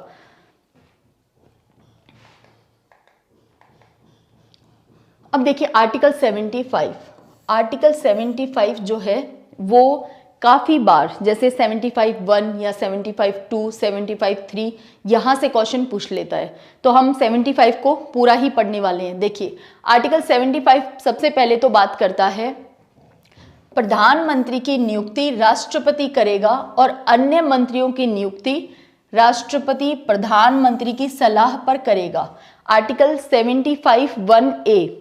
देखिए, सबसे पहले बात करते हैं 75(1) की। हमने जब राष्ट्रपति को पढ़ा था उस समय देखा था कि बिल्कुल प्रधानमंत्री की नियुक्ति राष्ट्रपति के द्वारा की जाती है। मंत्रियों की नियुक्ति भी राष्ट्रपति करते हैं, लेकिन किसकी सलाह पे? प्रधानमंत्री की सलाह पे। और सलाह नहीं, यहाँ पे प्रधानमंत्री की पूरी तरह से चॉइस का मामला है। प्रधानमंत्री बाकायदा एक लिस्ट तैयार करके राष्ट्रपति को देते हैं और राष्ट्रपति उसी के अनुसार मंत्री नियुक्त करते हैं। लेकिन याद हमें बिल्कुल ये रखना है कि राष्ट्रपति नियुक्त करते हैं प्रधानमंत्री की सलाह पे, जबकि प्रैक्टिकली हम सभी जानते हैं कि व्यवहार में ये होता है कि प्रधानमंत्री ही जिसे चाहते हैं उसे मंत्री बनाते हैं। ठीक है, देखिए 75(1)(a) या 1(क) मंत्री परिषद में प्रधानमंत्री सहित, ये बहुत बार क्वेश्चन पूछा गया है और वो सहित और रहित में उलझा देते हैं क्वेश्चन को। देखिए, मंत्री परिषद में कौन शामिल हो सकता है, कितने सदस्य शामिल हो सकते हैं, उसका उल्लेख है। मंत्री परिषद में प्रधानमंत्री सहित मंत्रियों की कुल संख्या लोकसभा के सदस्यों की कुल संख्या के 15% से अधिक नहीं हो सकती। और ये प्रधानमंत्री सहित बात कर रहा है कि जो काउंसिल ऑफ मिनिस्टर्स है उसमें 15% से ज्यादा लोग नहीं हो सकते। कौन से 15%? लोकसभा के कुल सदस्य 545, क्योंकि 543 तो क्या है? निर्वाचित होकर आते हैं और 2 को राष्ट्रपति एंग्लो इंडियन को मनोनीत करते हैं। तो 545 के 15% से अधिक, अब ये आप एग्जैक्ट डिजिट निकाल लेना, इससे ज्यादा नहीं हो सकते। प्रधानमंत्री सहित बात हो रही है, यहाँ पे प्रधानमंत्री सहित और रहित लिख करके उलझा सकता है। आर्टिकल 75(2) कहता है मंत्री राष्ट्रपति के प्रसाद पर्यंत अपना पद धारण करेंगे, यानी राष्ट्रपति जब चाहे तब किसी मंत्री को हटा सकते हैं, उसका पद छोड़ने के लिए उसे कह सकते हैं। तो मंत्री कब तक रहते हैं? The minister shall hold the office during the pleasure of the president. जब तक प्रेसिडेंट का प्लेजर है, जब तक उनका हाथ बना हुआ है उनके सिर पे, तब तक वो मंत्री रह सकते हैं। यदि राष्ट्रपति चाहें तो उसे हटा सकते हैं। आर्टिकल 75(3) कहता है कि जो मंत्री परिषद है वो सामूहिक रूप से लोकसभा के प्रति सामूहिक रूप से उत्तरदायी होगी। सामूहिक रूप से उत्तरदायी का मतलब है कि यदि किसी मंत्री के खिलाफ अविश्वास प्रस्ताव पारित हो जाता है तो पूरी मंत्री परिषद को त्यागपत्र देना पड़ता है और सरकार खत्म हो जाती है, भंग हो जाती है, डिसमिस हो जाती है। जब गवर्नमेंट ही भंग हो गई है, खत्म हो गई है, इसके बाद होते हैं आम चुनाव और फिर से नई सरकार बन के आती है। तो सरकार ही गिर जाती है यदि किसी मंत्री के खिलाफ अविश्वास प्रस्ताव पारित हो जाता है। यानी सिर्फ वो अकेला मंत्री अपना पद त्याग नहीं करता, पूरी मंत्री परिषद को त्याग पत्र देना पड़ता है। और जब मंत्री परिषद ही नहीं है तो मंत्री परिषद का हेड कौन है? प्रधानमंत्री। प्रधानमंत्री को भी त्याग पत्र देना पड़ता है। तो बहुत बार हम देखते हैं ना कि अविश्वास प्रस्ताव लाने की बात चल रही है, आप बहुत बार न्यूज में देखते होंगे। तो ये जो जिस पार्टी की सरकार बनी हुई है वो जोड़ तोड़ में लग जाती है कि अविश्वास प्रस्ताव पारित ना हो जाए। तो अविश्वास प्रस्ताव अगर ले आते हैं और मान लो अविश्वास प्रस्ताव पारित हो जाता है तो सरकार गिर जाती है, सरकार खत्म, डिसमिस हो जाती है। तो मंत्री परिषद जो है वो लोकसभा के प्रति सामूहिक रूप से उत्तरदायी है। इसीलिए ये कहा जाता है कि ये सारे मंत्री जो हैं वो एक साथ तैरते हैं और एक साथ डूबते हैं। ठीक है, देखिए 75(4) ये कहता है कि मंत्री को पद ग्रहण करने से पहले राष्ट्रपति शपथ दिलवाते हैं। अब आपने अगर 2014 का जो सम्मान समारोह हुआ था जिसमें सभी मंत्रियों को राष्ट्रपति शपथ दिलवा रहे थे, शपथ समारोह, सम्मान समारोह नहीं, जो शपथ समारोह हुआ था, अगर आपने वो देखा हो तो बिल्कुल राष्ट्रपति ने शपथ दिलवाई थी सबको, जिन जिन को प्रधानमंत्री ने सलाह दी थी मंत्री के लिए नियुक्त करने की, तो उन्हें शपथ दिलवाई थी। शपथ राष्ट्रपति के द्वारा दिलवाई जाती है। तीसरी अनुसूची में शपथ का उल्लेख किया गया है। मंत्री जो है वो पद की और गोपनीयता की शपथ लेते हैं। मंत्री जो हैं वो एक तो अपने पद की और एक गोपनीयता की शपथ लेते हैं। मंत्री उस समय, अगर आपने वो समारोह नहीं देखा है तो मैं बता देती हूँ कि मंत्री जो हैं वो 2 शपथ लेते हैं। पहली शपथ अपने पद की और दूसरी ओथ वो लेते हैं गोपनीयता की। तो मंत्री के द्वारा 2 शपथ ली जाती है और ये उल्लेख है आर्टिकल 75 के 4 के अंदर। यहां से क्वेश्चन पूछा गया है। हमने जब राष्ट्रपति से पूछे गए क्वेश्चन लगाए थे उस समय भी हमारे सामने ऐसा एक क्वेश्चन आया था। देखिए आर्टिकल 75 का 5 ये कहता है कि 6 माह की अवधि तक कोई मंत्री बिना किसी सदन के सदस्य हुए भी रह सकता है।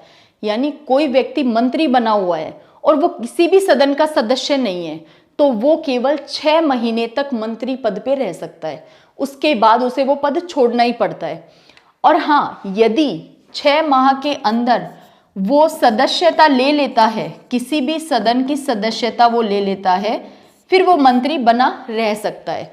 तो क्वेश्चन के रूप में पूछा जा सकता है कि कोई व्यक्ति बिना किसी सदन के सदस्य हुए कितने समय तक मंत्री के रूप में रह सकता है, तो वो है 6 माह। क्वेश्चन में ये भी पूछ सकता है कि क्या रह सकता है या नहीं रह सकता। तो बहुत बार अगर आपने ये क्लॉज नहीं पढ़ा हो तो आपको लग सकता है कि यदि कोई व्यक्ति संसद के किसी सदन का सदस्य ही नहीं है तो वो मंत्री कैसे बन सकता है? बन सकता है, 6 महीने के लिए बन सकता है। ये बात 75 के 5 के अंदर दी गई है। अब हम बात करते हैं आर्टिकल 75 का 6। ये कहता है मंत्रियों के वेतन और भत्ते संसद समय समय पे तय करेगी। यानी एक तरह से मंत्री जो हैं वो खुद ही डिसाइड करेंगे कि उन्हें क्या वेतन और भत्ते मिलने चाहिए। क्योंकि देखिए, जिस बहुमत दल की सरकार बनती है फिर मंत्री परिषद बनती है, वो मंत्री परिषद ऐसे संशोधन या ऐसे जो नियम कानून हैं वो बहुत इजी मैनर में बनवा ले जाती है। तो देखिए, मंत्रियों के जो वेतन भत्ते हैं पूछा जा सकता है वो कौन डिसाइड करता है? वो संसद ही समय समय पे डिसाइड करती है। 75 से अंदर से, जैसे 75(2), 75(4), 75(5) और 75(6) यहाँ से क्वेश्चन पूछा जा सकता है और इससे पहले पूछे भी गए हैं। तो काफी बार ये होता है कि हम 75 को ऊपरी स्तर पे पढ़ लेते हैं कि इसमें क्या दिया है, अंदर वालों को पढ़ना भी इंपॉर्टेंट है। आर्टिकल 76 बात करता है भारत का महान्यायवादी, अटॉर्नी जनरल फॉर इंडिया। तो आर्टिकल 76 में ये प्रावधान किया गया है। आर्टिकल 78, देखिए वैसे तो आर्टिकल 74 और 75 इसमें भी हमने प्रधानमंत्री और राष्ट्रपति, इन दोनों की ही चर्चा की है। लेकिन यदि पूछा जाए कि राष्ट्रपति और प्रधानमंत्री का जो संबंध है वो कौन से अनुच्छेद में है, तो आर्टिकल 78 में ये प्रावधान है। कैसे? राष्ट्रपति को जानकारी देने के संबंध में प्रधानमंत्री के कर्तव्य, यानी हमारे प्राइम मिनिस्टर की ये ड्यूटी बनती है कि वो समय समय पे राष्ट्रपति को ये बताएं कि देश में शासन और प्रशासन कैसा चल रहा है। और यदि राष्ट्रपति चाहें तो वो स्वयं भी प्रधानमंत्री से पूछ सकते हैं कि भी हमारे देश में शासन प्रशासन व्यवस्था कैसी चल रही है। तो ये एक तरह से कर्तव्य है प्रधानमंत्री का, और राष्ट्रपति ऐसा पूछ भी सकते हैं। तो कौन से आर्टिकल के तहत पूछ सकते हैं, यानी देश में क्या चल रहा है ये जानकारी ले सकते हैं। देखिए, जैसे हमारे घरों में क्या होता है कि जो सबसे बुजुर्ग व्यक्ति होते हैं वो हमारे पापा मम्मी से या चाचा चाची या ताऊ ताई जी से ये पूछते रहते हैं कि भी घर में सब ठीक चल रहा है क्या, तो रिपोर्ट लेते रहते हैं। तो ठीक उसी तरह राष्ट्रपति देश में सब कुछ ठीक चल रहा है क्या, ये रिपोर्ट लेते रहते हैं। किससे? प्रधानमंत्री से। और प्रधानमंत्री का ये कर्तव्य भी है कि वो बताएं राष्ट्रपति को कि देश में आखिर चल क्या रहा है। अब देखिए आर्टिकल 79, ये क्वेश्चन बहुत बार पूछा गया है कि संसद किससे मिलकर बनती है। तो कॉन्स्टिट्यूशन ऑफ पार्लियामेंट, संसद का गठन, ये दिया गया है 79 में कि भारत की संसद राष्ट्रपति, लोकसभा और राज्यसभा तीनों से मिलकर बनती है। राष्ट्रपति, लोकसभा और राज्यसभा, क्योंकि लोकसभा और राज्यसभा के कार्य तभी पूरे होते हैं जब राष्ट्रपति उन पे सिग्नेचर कर देते हैं। तो लोकसभा और राज्यसभा तभी पूरी होती हैं, पूर्ण होती हैं जब राष्ट्रपति साथ में है, यानी इन तीनों के मिलने से बनती है संसद।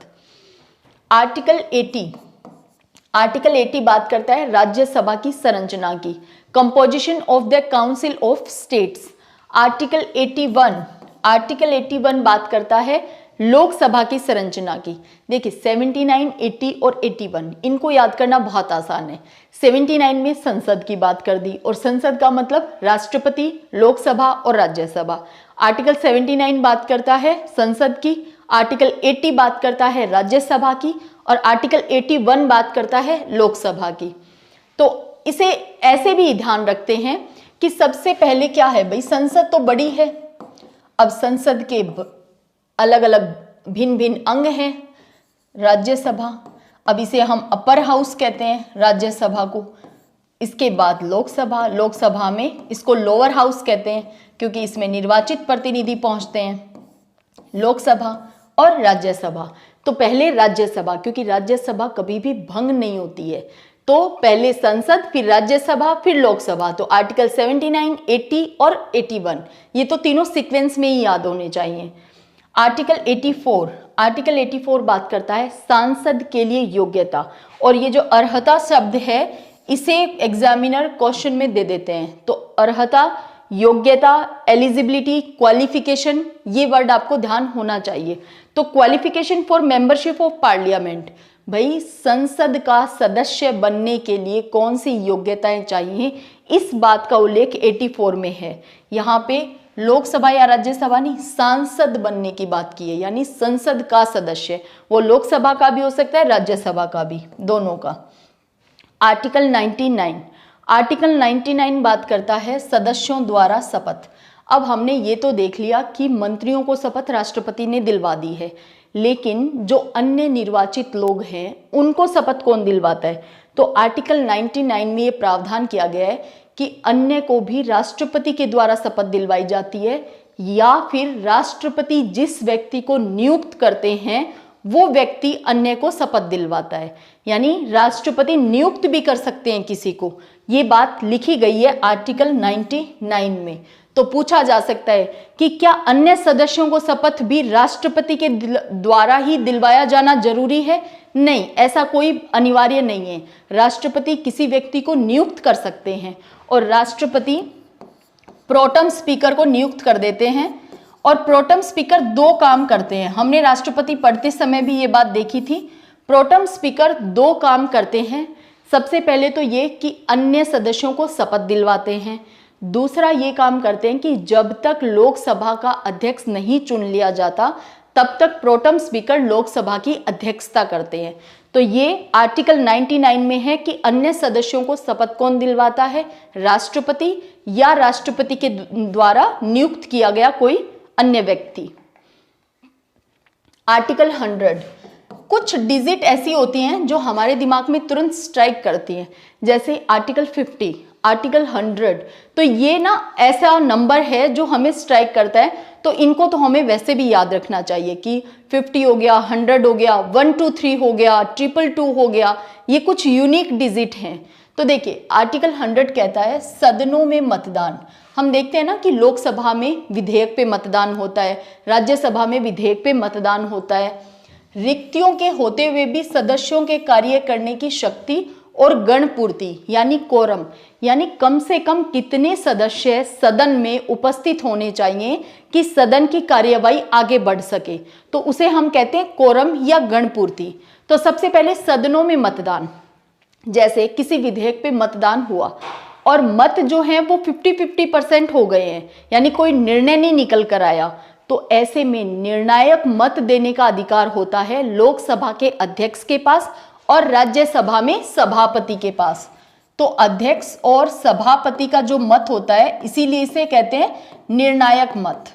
यानी यदि निर्णय नहीं निकल रहा है तो ये अपना निर्णायक मत देते हैं, जिससे निर्णय निकल के आ जाता है, तो इनका होता है निर्णायक मत। अब देखिए गणपूर्ति, इस मामले में कुल सदस्य संख्या का 1/10, कुल संख्या का 1/10, अगर इतने लोग उपस्थित नहीं हैं, यानी लोकसभा में 55 मेंबर और राज्यसभा में 25 मेंबर यदि उपस्थित नहीं हैं तो सदन की कार्यवाही आगे नहीं चल सकती। ये बात है आर्टिकल 100 में लिखी गई कि गणपूर्ति कोरम पूरा होना चाहिए। यदि कोरम पूरा नहीं है तो लोकसभा में अध्यक्ष और राज्यसभा में सभापति उस कार्यवाही को रोक देते हैं, सदन को आगे नहीं बढ़ाते। आर्टिकल 108, आर्टिकल 108 बात करता है जॉइंट सीटिंग, संयुक्त बैठक की। राष्ट्रपति संयुक्त बैठक बुलवा सकते हैं और संयुक्त बैठक में अध्यक्षता करते हैं हमेशा लोकसभा के अध्यक्ष। आर्टिकल 110, आर्टिकल 110 में दिया गया है डेफिनेशन ऑफ मनी बिल, धन विधेयक की परिभाषा। देखिए हम सभी जानते हैं कि धन विधेयक है या नहीं, ये डिसाइड करता है लोकसभा का अध्यक्ष। लोकसभा का अध्यक्ष के द्वारा बताया जाता है कि ये विधेयक, ये बिल मनी बिल है या नहीं है। आर्टिकल 110 में दी गई है धन विधेयक की परिभाषा क्या होगी, तो डेफिनेशन दी गई है। आर्टिकल 112 वार्षिक वित्तीय विवरण, एनुअल फाइनेंशियल स्टेटमेंट। हमारे संविधान में कहीं पे भी बजट शब्द नहीं लिखा गया है, लेकिन व्यवहार में हम बजट का शब्द का प्रयोग काफी बार करते हैं। बेसिकली हम यही कहते हैं कि बजट सत्र चल रहा है और बजट अनाउंस होने वाला है। बजट नहीं, वार्षिक वित्तीय विवरण, यानी पूरे वर्ष का आय और व्यय का ब्यौरा राष्ट्रपति दोनों सदनों के सामने, यानी लोकसभा में भी और राज्यसभा में भी, दोनों सदनों के सामने पूरे वर्ष का वित्तीय विवरण जो है वो रखवाते हैं कि हमारी सरकार की आय कितनी है और व्यय हम कितना करने वाले हैं। तो आर्टिकल 112 बात करता है एनुअल फाइनेंशियल स्टेटमेंट, वार्षिक वित्तीय विवरण की। आर्टिकल 120 में है संसद में प्रयोग की जाने वाली भाषा। देखिए संसद में हिंदी या इंग्लिश, इनका उपयोग किया जा सकता है। कोई व्यक्ति हिंदी में भी, कोई सांसद है वो हिंदी में भी अपनी बात कह सकता है, इंग्लिश में भी कह सकता है। यदि कोई सांसद ये चाहता है कि वो अपनी मातृभाषा में बोले तो बिल्कुल वो लोकसभा में अध्यक्ष से और राज्यसभा में है तो सभापति से अनुमति लेकर के अपनी मातृभाषा में भी अपनी बात कह सकता है। तो यहाँ पे ध्यान रखना है 120 में बिल्कुल संसद में प्रयोग की जाने वाली जो भाषा है वो हिंदी भी हो सकती है, इंग्लिश भी हो सकती है और मातृभाषा भी हो सकती है, लेकिन मातृभाषा में बोलने से पहले अनुमति लेनी पड़ती है। ये आपको ध्यान रखना है। आर्टिकल 123, मैंने कहा था कि यदि नींद में भी उठाकर पूछ लिया जाए कि आर्टिकल 123 किसके लिए, तो आपको ध्यान होना चाहिए। बचपन में सभी ने दौड़ लगाई है और हमने इसी चीज से ये याद किया था कि भी दौड़ लगा करके, भाग करके कानून बनाना है। संसद सत्र में नहीं है और ऐसी जरूरत महसूस हो रही है कि भी कानून बनाना पड़ेगा, तो राष्ट्रपति अध्यादेश जारी कर सकते हैं। और ये बात है आर्टिकल 123 में। इसके लिए सिर्फ 2 फैक्ट ये जरूर याद रखने हैं कि राष्ट्रपति अध्यादेश जारी करते हैं कब, जब संसद सत्र में नहीं है तब, अदरवाइज तो संसद से ही कानून पारित होना चाहिए। तो संसद सत्र में नहीं है तब राष्ट्रपति अध्यादेश जारी करते हैं। अध्यादेश का न्यायिक पुनरावलोकन किया जा सकता है। राष्ट्रपति जब चाहे तब अध्यादेश को वापस भी ले सकते हैं। ये 2-3 फैक्ट हैं अध्यादेश के बारे में जो आपको पता होने चाहिए। आर्टिकल 123 अध्यादेश जारी करने की प्रेसिडेंट की पावर। नेक्स्ट देखिए, आर्टिकल 124। आर्टिकल 124 बात करता है उच्चतम न्यायालय की स्थापना और गठन, establishment and constitution of supreme court. तो भारत का जो उच्चतम न्यायालय है इसका प्रावधान है आर्टिकल 124 के अंदर। आर्टिकल 131 बात करता है उच्चतम न्यायालय की आरंभिक अधिकारिता। किस मामले में आरंभिक अधिकारिता, यानी original jurisdiction of supreme court. तो किस मामले में, यदि भारत सरकार और राज्यों के मध्य या फिर 2 राज्यों के मध्य कोई विवाद की स्थिति उत्पन्न हो जाती है तो ऐसी दशा में उच्चतम न्यायालय को आरंभिक अधिकारिता होगी। इस बात का उल्लेख है आर्टिकल 131 के अंतर्गत। आर्टिकल 137 बात करता है निर्णयों या आदेशों का उच्चतम न्यायालय के द्वारा पुनरावलोकन, यानी review of judgments and order by the supreme court. तो सुप्रीम कोर्ट के द्वारा जो पुनरावलोकन, पुनः देखा जाता है, तो उसे हम कहते हैं आर्टिकल 137 के तहत निर्णयों या आदेशों का उच्चतम न्यायालय के द्वारा रिव्यू किया जा रहा है, पुनरावलोकन किया जा रहा है। आर्टिकल 143 फिर से राष्ट्रपति की जब हमने पूरी तरह से चर्चा की थी डिटेल में, उस समय पे भी हमने आर्टिकल 143 को पढ़ा था कि अगर राष्ट्रपति को कोई विषय ऐसा लगता है जिसपे सुप्रीम कोर्ट की राय या मत राष्ट्रपति जानना चाह रहे हैं या सुप्रीम कोर्ट से सलाह लेना चाह रहे हैं, तो राष्ट्रपति आर्टिकल 143 के तहत ऐसा कर सकते हैं। आर्टिकल 143 कहता है सर्वोच्च न्यायालय से परामर्श करने की राष्ट्रपति की शक्ति। राष्ट्रपति के पास ऐसी पावर है कि वो सुप्रीम कोर्ट से किसी विषय पे एडवाइस ले सकते हैं, सलाह मांग सकते हैं, परामर्श कर सकते हैं, उनकी राय जान सकते हैं। आर्टिकल 148, और राष्ट्रपति कभी भी इस सलाह को, इस परामर्श को, मत को जानने के लिए बाध्यकारी नहीं होते। ये ध्यान रखना है फैक्ट के रूप में। आर्टिकल 148 जैसे 123 डायरेक्ट याद होना चाहिए, आर्टिकल 76 डायरेक्ट याद होना चाहिए, आर्टिकल 148, क्योंकि 76, 148 यहाँ से सीधा आर्टिकल या अनुच्छेद दे करके सीधे क्वेश्चन पूछा जाता है। तो 148 बात करता है controller and auditor general of India, Bharat के नियंत्रक एवं महालेखा परीक्षक की बात करता है आर्टिकल 148। आर्टिकल 153 देखिए, जैसे अब यहाँ पे कंपैरिजन, ये भाग 6 शुरू हो गया है, भाग 6, और हमने ये देखा था कि भाग 5 जो है वो आर्टिकल 52 से लेकर 151 तक है। तो आर्टिकल 152 से शुरू हो जाता है भाग 6। भाग 6 में क्या है? राज्य। और ये कौन से राज्य हैं? जो पंजाब, हरियाणा, राजस्थान, मध्य प्रदेश, उत्तर प्रदेश, ये वाले राज्य, इनकी बात चल रही है। देखिए आर्टिकल 153 हमने यूनियन को पढ़ते समय आर्टिकल 52 में ये देखा था कि 52 ये कहता है there shall be a president of India. ठीक उसी तरह यहाँ पे है there shall be a governor for each state, प्रत्येक राज्य के लिए एक राज्यपाल होगा। अब आर्टिकल 153 में पहले तो ये लिख दिया कि प्रत्येक राज्य के लिए एक राज्यपाल होगा, लेकिन बहुत बार हम ये देखते हैं कि व्यवहारिक तौर पे हमें ये देखने को मिल जाता है कि किन्हीं 2 राज्यों के लिए भी एक ही व्यक्ति को राज्यपाल बना रखा है। तो बिल्कुल आर्टिकल 153 में ये लिखा गया है कि 2 राज्यों के लिए एक ही व्यक्ति को राज्यपाल के रूप में नियुक्त किया जा सकता है। तो ये बात आपको ध्यान रखनी है, दोनों ही लाइन सही है।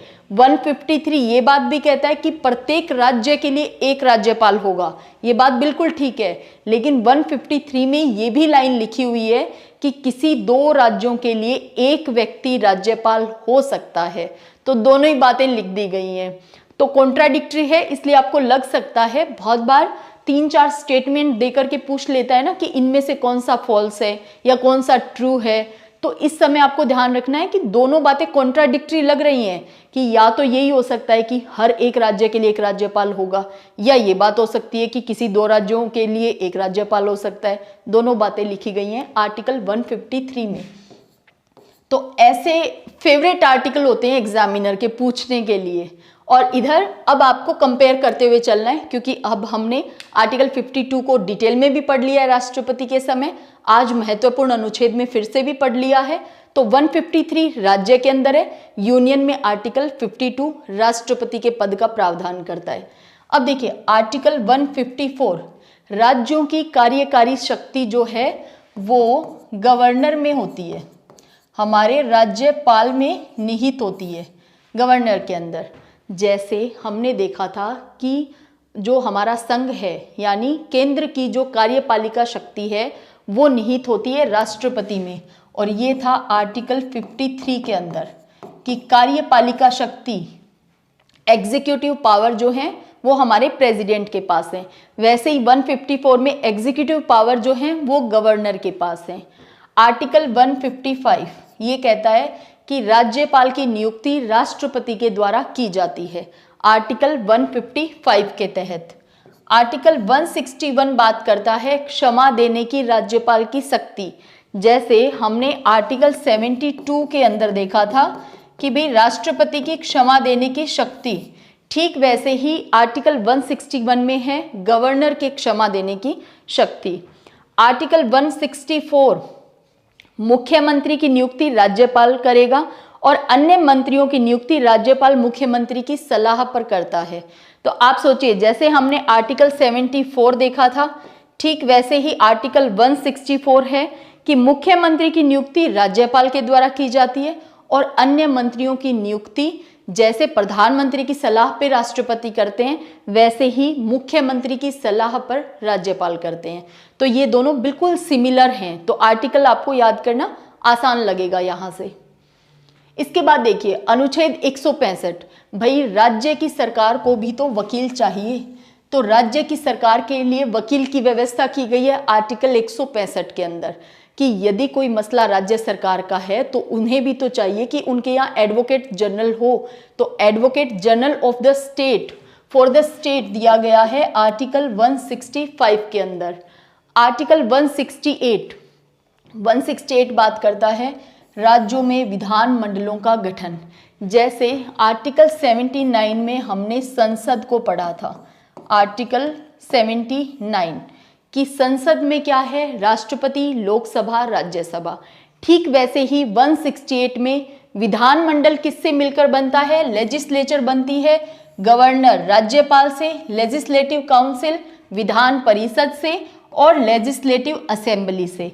लेकिन हमारे भारत में सभी राज्यों में विधान परिषद नहीं है, तो जहां जिस राज्य में विधान परिषद नहीं है वहां पे राज्यपाल और विधानसभा से मिलकर बनता है विधानमंडल।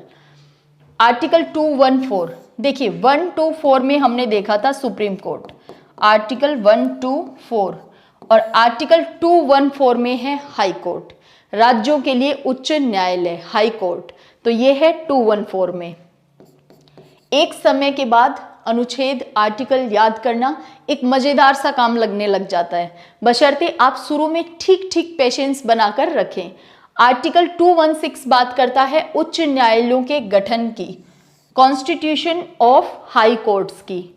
आर्टिकल 222 ये तो बहुत ही यूनिक सी डिजिट है, जैसे आर्टिकल 50, आर्टिकल 100, 111 जिसमें राष्ट्रपति की विटो शक्तियां हमने देखी थी, आर्टिकल 123 जिसमें अध्यादेश जारी करने की शक्ति हमने देखी थी, आर्टिकल 222 कहता है इन यूनिक डिजिट को तो इतनी बार रिकॉल कर दो कि वो कभी भूल ही ना पाओ। आर्टिकल 222 कहता है एक न्यायाधीश का एक उच्च न्यायालय से दूसरे उच्च न्यायालय में स्थानांतरण ट्रांसफर किया जा सकता है। ये क्वेश्चन के रूप में कम से कम 2 या 3 बार मेरे सामने प्रीवियस ईयर में आ चुका है। तो आप सोचिए कि इस क्वेश्चन को 222 यूनिक से डिजिट है, तुरंत याद करो। क्वेश्चन लैंग्वेज पे पूछा गया था, जो मैंने देखा था कि क्या उच्च न्यायालय के जो जजेस हैं, जो उच्च न्यायालय के जो न्यायाधीश हैं, उनका स्थानांतरण किया जा सकता है, ट्रांसफर किया जा सकता है। और फिर इसी तरह से 3-4 स्टेटमेंट और दे रखे थे। तो बिल्कुल बहुत बार लगता है कि नहीं किया जा सकता, अगर कॉमन सेंस लगाकर देखें तो लगता है कि नहीं, हाई कोर्ट के जजेस का ट्रांसफर नहीं होता है। बिल्कुल होता है। 222 में ये प्रावधान है कि हाई कोर्ट के जजेस का ट्रांसफर किया जा सकता है। आर्टिकल 226, जैसे हमने आर्टिकल 32 देखा था कि यदि मूल अधिकारों का हनन होता है तो सुप्रीम कोर्ट रिट जारी कर सकता है। आर्टिकल 32 में ऐसा प्रावधान था। आर्टिकल 226 में रिट जारी करने की उच्च न्यायालय की शक्ति, हाई कोर्ट की पावर दी गई है। और यहाँ पे 226 के अंदर हाई कोर्ट के पास ज्यादा पावर है सुप्रीम कोर्ट की तुलना में। ये आपको ध्यान रखना है, क्योंकि सुप्रीम कोर्ट केवल मूल अधिकारों का हनन होने पे रिट जारी कर सकता है। हाई कोर्ट मूल अधिकारों प्लस विधिक अधिकारों यानी fundamental right plus legal right, कानूनी अधिकारों का उल्लंघन होने पर भी हाई कोर्ट रिट जारी कर सकता है। तो आर्टिकल 226 रिट जारी करने की पावर जो है वो हाई कोर्ट के पास। आर्टिकल 243 अनुच्छेद 243 में दी गई हैं परिभाषाएं। किसकी डेफिनेशन दी गई हैं? जिला, डिस्ट्रिक्ट, ग्राम सभा की, मध्यवर्ती स्तर, पंचायत, पंचायत क्षेत्र, जनसंख्या और ग्राम, विलेज। तो आर्टिकल 243। अब देखिए इनके सब क्लॉज से क्वेश्चन पूछा जाता है। आर्टिकल 243 के या 243 ए ये बात करता है ग्राम सभा की। आर्टिकल 243 ख ये पंचायतों के गठन की। आर्टिकल 243 ग ये पंचायतों की संरचना। और 243 घ या डी आर्टिकल 243 घ या 243 डी ये बात करता है सीटों के आरक्षण की। और यहाँ से सबसे ज़्यादा क्वेश्चन पूछा जाता है, तो इस पे डेफिनेटली स्टार लगा लेना। कौन सी सीटों की आरक्षण की? पंचायत में अनुसूचित जाति, अनुसूचित जनजाति के आरक्षण की, इसके अलावा अनुसूचित जाति और अनुसूचित जनजाति की स्त्रियों के आरक्षण की, इसके अलावा महिलाओं के आरक्षण की, जो 1/3 सीटें महिलाओं के लिए आरक्षित की गई हैं, उसका भी उल्लेख है 243 डी के अंदर। तो ये पूछा जा सकता है, इंपॉर्टेंट आर्टिकल है। नेक्स्ट देखिए 249, संसद ने कृषि कानून बनाया और कृषि कानून को वापस ले लिया। तो इस प्रक्रिया का उल्लेख है आर्टिकल 245 में। देखिए 249 से पहले हम आर्टिकल 245 को देख लेते हैं। 245 कहता है कि संसद जिस तरह से विधि, कानून, नियम बनाती है उसी तरह से उन्हें वापस भी ले सकती है। जैसे वर्तमान सरकार ने कृषि कानून बनाया और अब सरकार ने उसे वापस ले लिया, तो इस बात का प्रावधान उल्लेख कहाँ है कि संसद ऐसे कानून को वापस भी ले सकती है जो उसी के द्वारा बनाया गया है? तो ये आर्टिकल 245 के तहत लोकसभा में पारित हो गया, राज्यसभा में पारित हो गया, फिर राष्ट्रपति ने सिग्नेचर कर दिए। किस बात के लिए? कि हम इस कानून को खत्म करते हैं, एबॉलिश करते हैं, रिपील करते हैं। तो इस बात के लिए तो ये उल्लेख है आर्टिकल 245 में। रिसेंट का मुद्दा है, तो मेरे हिसाब से आगामी जो आपके एग्जाम होने वाले हैं उनमें पूछा जा सकता है। अब देखिए आर्टिकल 249 बात करता है कि राज्य सूची के विषय पे संसद की क्या शक्ति है, क्योंकि हमारे यहाँ केंद्र सूची है, राज्य सूची है, समवर्ती सूची है, ठीक है। तो इसमें राज्य सूची के विषय पे संसद की क्या शक्ति है, कौन सी पावर संसद के पास है? तो 249 के तहत ये लिखा गया है कि यदि राज्यसभा को लगता है कि राष्ट्र हित में कानून बनाना आवश्यक है, तो वो राज्य सूची के विषय पे भी कानून बना सकती है। तो राज्यसभा को ये लगना चाहिए, ध्यान यहाँ पे ये रखना है, कानून बिल्कुल राज्यसभा, लोकसभा, राष्ट्रपति यानी तीनों के द्वारा ही बनाया जाएगा। यानी लोकसभा में भी पारित होगा, राज्यसभा में भी, और अंत में राष्ट्रपति साइन भी करेंगे। लेकिन ऐसे विषय पे कानून बनाने के लिए राज्यसभा को ये आवश्यकता महसूस होनी चाहिए कि ये विषय राष्ट्रहित का है और इस पे कानून बनना चाहिए, क्योंकि राज्यसभा का जो गठन है वो इसी उद्देश्य से किया गया है कि राज्यों का प्रतिनिधित्व पूरा हो सके केंद्र के अंदर। तो ये राज्यसभा का अपना अधिकार है। तो आर्टिकल 249। आर्टिकल 250 बात करता है कि आपातकाल के समय राज्य सूची के विषय पे संसद की शक्ति। बिल्कुल इस मामले में जब आपातकाल लगा हुआ होता है, राष्ट्रपति शासन लगा हुआ होता है राज्य में, ऐसे समय में तो संसद के पास बहुत ज्यादा पावर आ जाती है। तो आर्टिकल 250 बात करता है कि आपात के समय राज्य सूची के विषय पे संसद की कौन कौन सी शक्ति है। आर्टिकल 253 बात करता है कि अंतर्राष्ट्रीय करारों को प्रभावी करने के लिए संसद कानून बना सकती है। ये विधान जो है वो बना सकती है संसद। क्योंकि देखिए बहुत बार आप देखते होंगे कि प्रधानमंत्री दौरे पे गए और किसी ग्लोबल समिट में हिस्सा लिया और वहां पे हमने भी ये करार कर दिया कि हम हमारे देश में पर्यावरण को सुरक्षित करेंगे, हम हमारे यहाँ सोलर एनर्जी को बढ़ावा देंगे। तो ऐसे करार, ऐसे अंतर्राष्ट्रीय समझौते या अंतर्राष्ट्रीय करार, इंटरनेशनल एग्रीमेंट्स यदि हमारी सरकार, भारत सरकार साइन कर देती है इंटरनेशनल लेवल पे, तो उसे एग्जीक्यूट भारत में करने के लिए नियम, कानून, विधि बनानी पड़ेंगी। तो संसद बिल्कुल ऐसा कर सकती है। और ये बात है आर्टिकल 253 के तहत।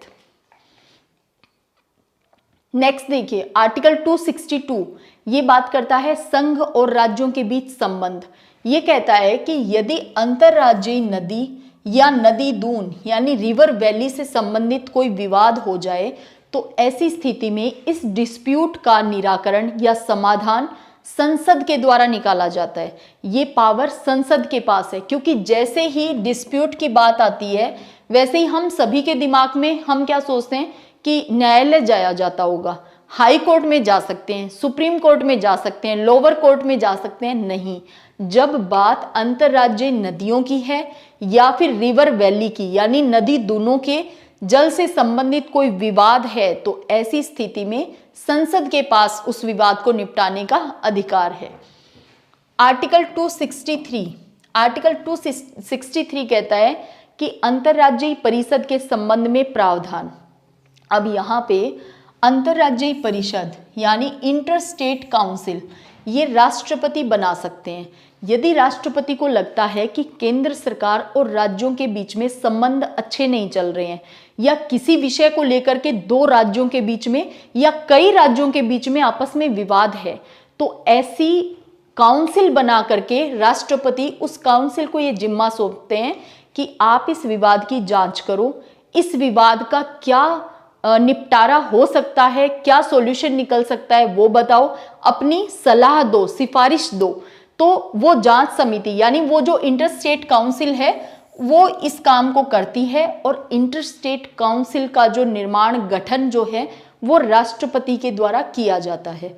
तो अंतरराज्यीय परिषद के संबंध में प्रावधान यानी राज्यों के मध्य, केंद्र और राज्यों के मध्य संबंध अच्छे रहें, इसके लिए राष्ट्रपति जो इंटरस्टेट काउंसिल का गठन कर सकते हैं, निर्माण कर सकते हैं किसी मुद्दे को, किसी विवाद को सुलझाने के लिए भी। जब से जीएसटी लागू हुआ है, सारे अप्रत्यक्ष करों को समाप्त करके एक कर GST, good and service tax लागू हुआ है और ये अमेंडमेंट के द्वारा 279A को जोड़ा गया है। ये इंपॉर्टेंट हो जाता है आर्टिकल। तो आर्टिकल 279 कैपिटल ए लिखा है, इसका मतलब संशोधन के द्वारा, अमेंडमेंट के द्वारा इसे जोड़ा गया है। 279A बात करता है जीएसटी काउंसिल की, goods and services tax council की। आर्टिकल 280 बात करता है वित्त आयोग की, फाइनेंस कमीशन की। हमारे राष्ट्रपति हर 5 वर्ष से वित्त आयोग का गठन करते हैं।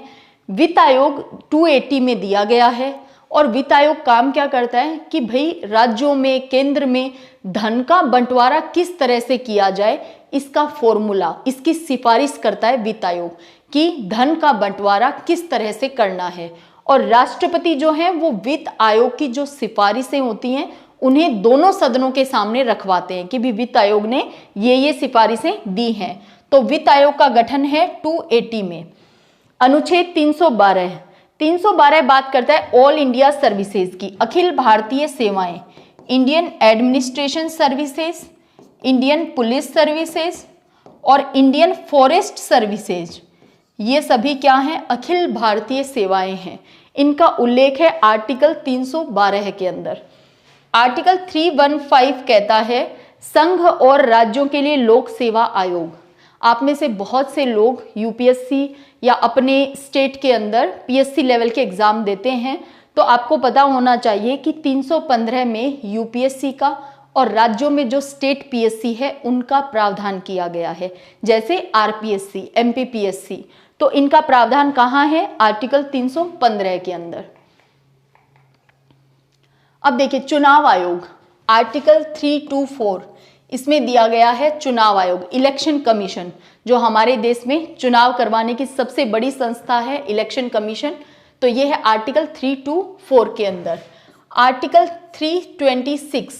326 बात करता है लोकसभा और विधानसभा निर्वाचन में वयस्क मताधिकार, यानी हम सभी भारतीयों को बिना किसी भेदभाव के वयस्क आधार पे मताधिकार, मत देने का अधिकार दिया गया है। और ये बात है 326 में।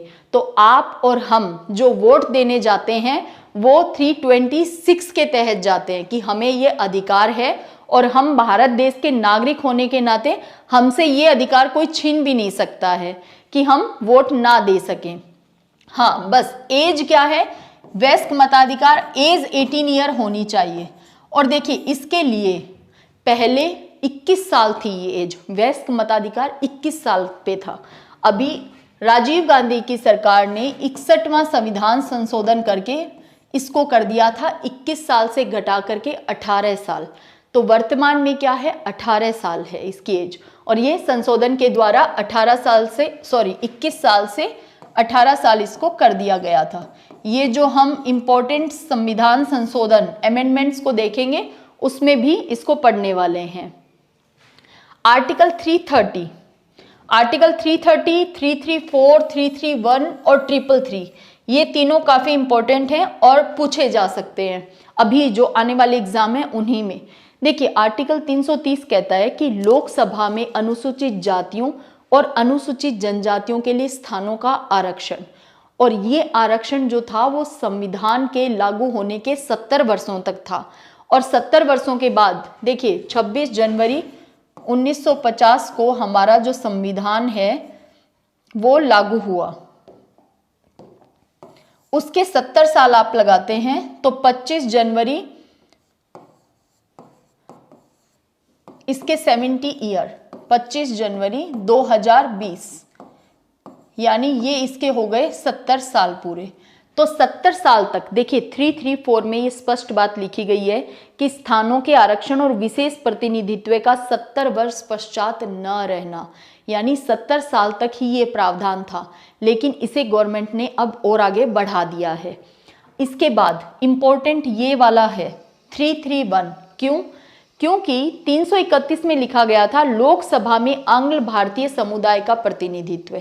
यदि राष्ट्रपति को ये लगता है कि लोकसभा में चुनाव के बाद जो सदस्य आए हैं उनके थ्रू आंग्ल भारतीय लोगों का प्रतिनिधित्व, रिप्रेजेंटेशन नहीं हो पा रहा है, तो ऐसी स्थिति में इस केस में राष्ट्रपति 2 एंग्लो इंडियन को मनोनीत कर देते थे लोकसभा में।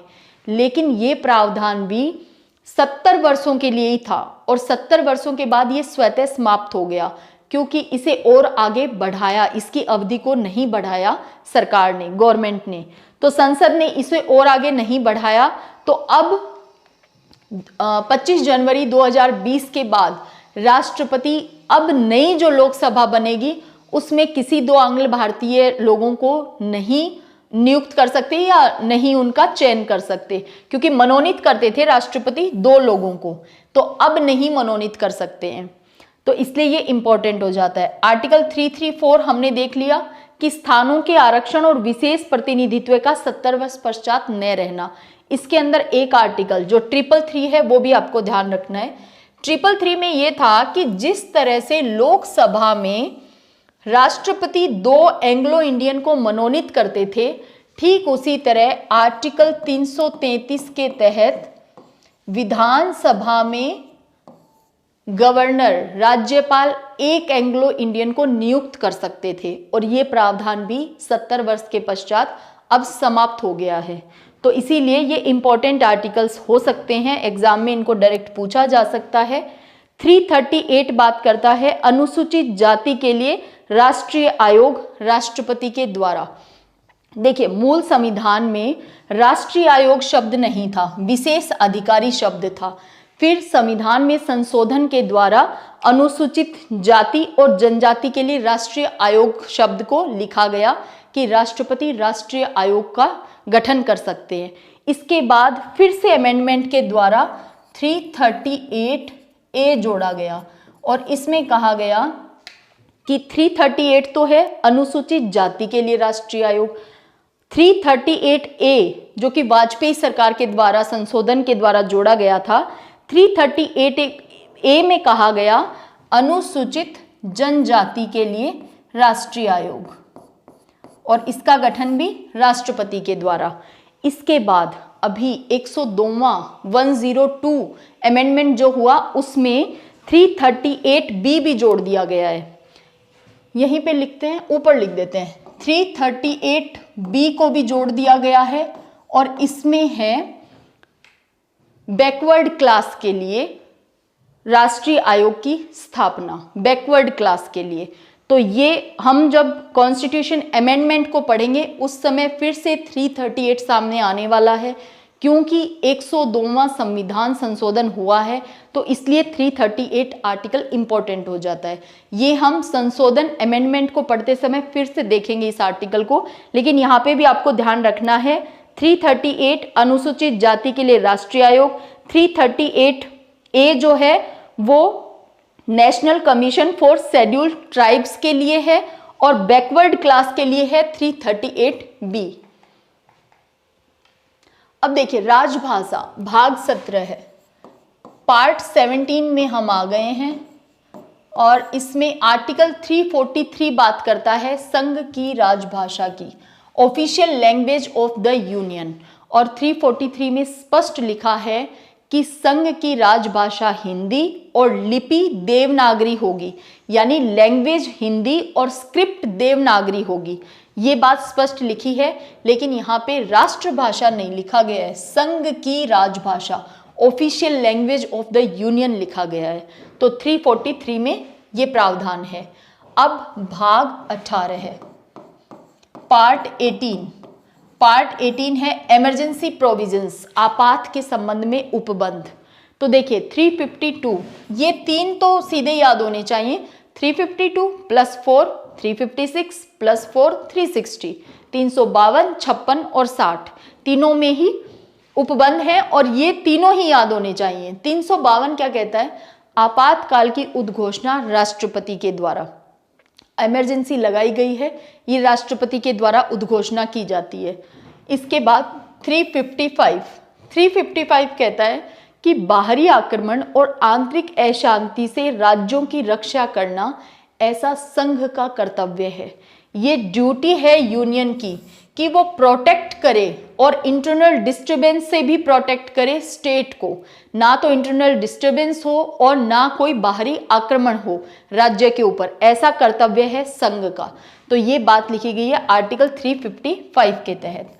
आर्टिकल 356 बात करता है कि राज्य यदि संवैधानिक तंत्र के अनुसार कार्य नहीं कर सकता या नहीं कर रहा है, तो ऐसा माना जाएगा कि उस राज्य में संवैधानिक तंत्र की विफलता हो चुकी है, और इस कारण वहां पे राष्ट्रपति शासन लगाया जा सकता है।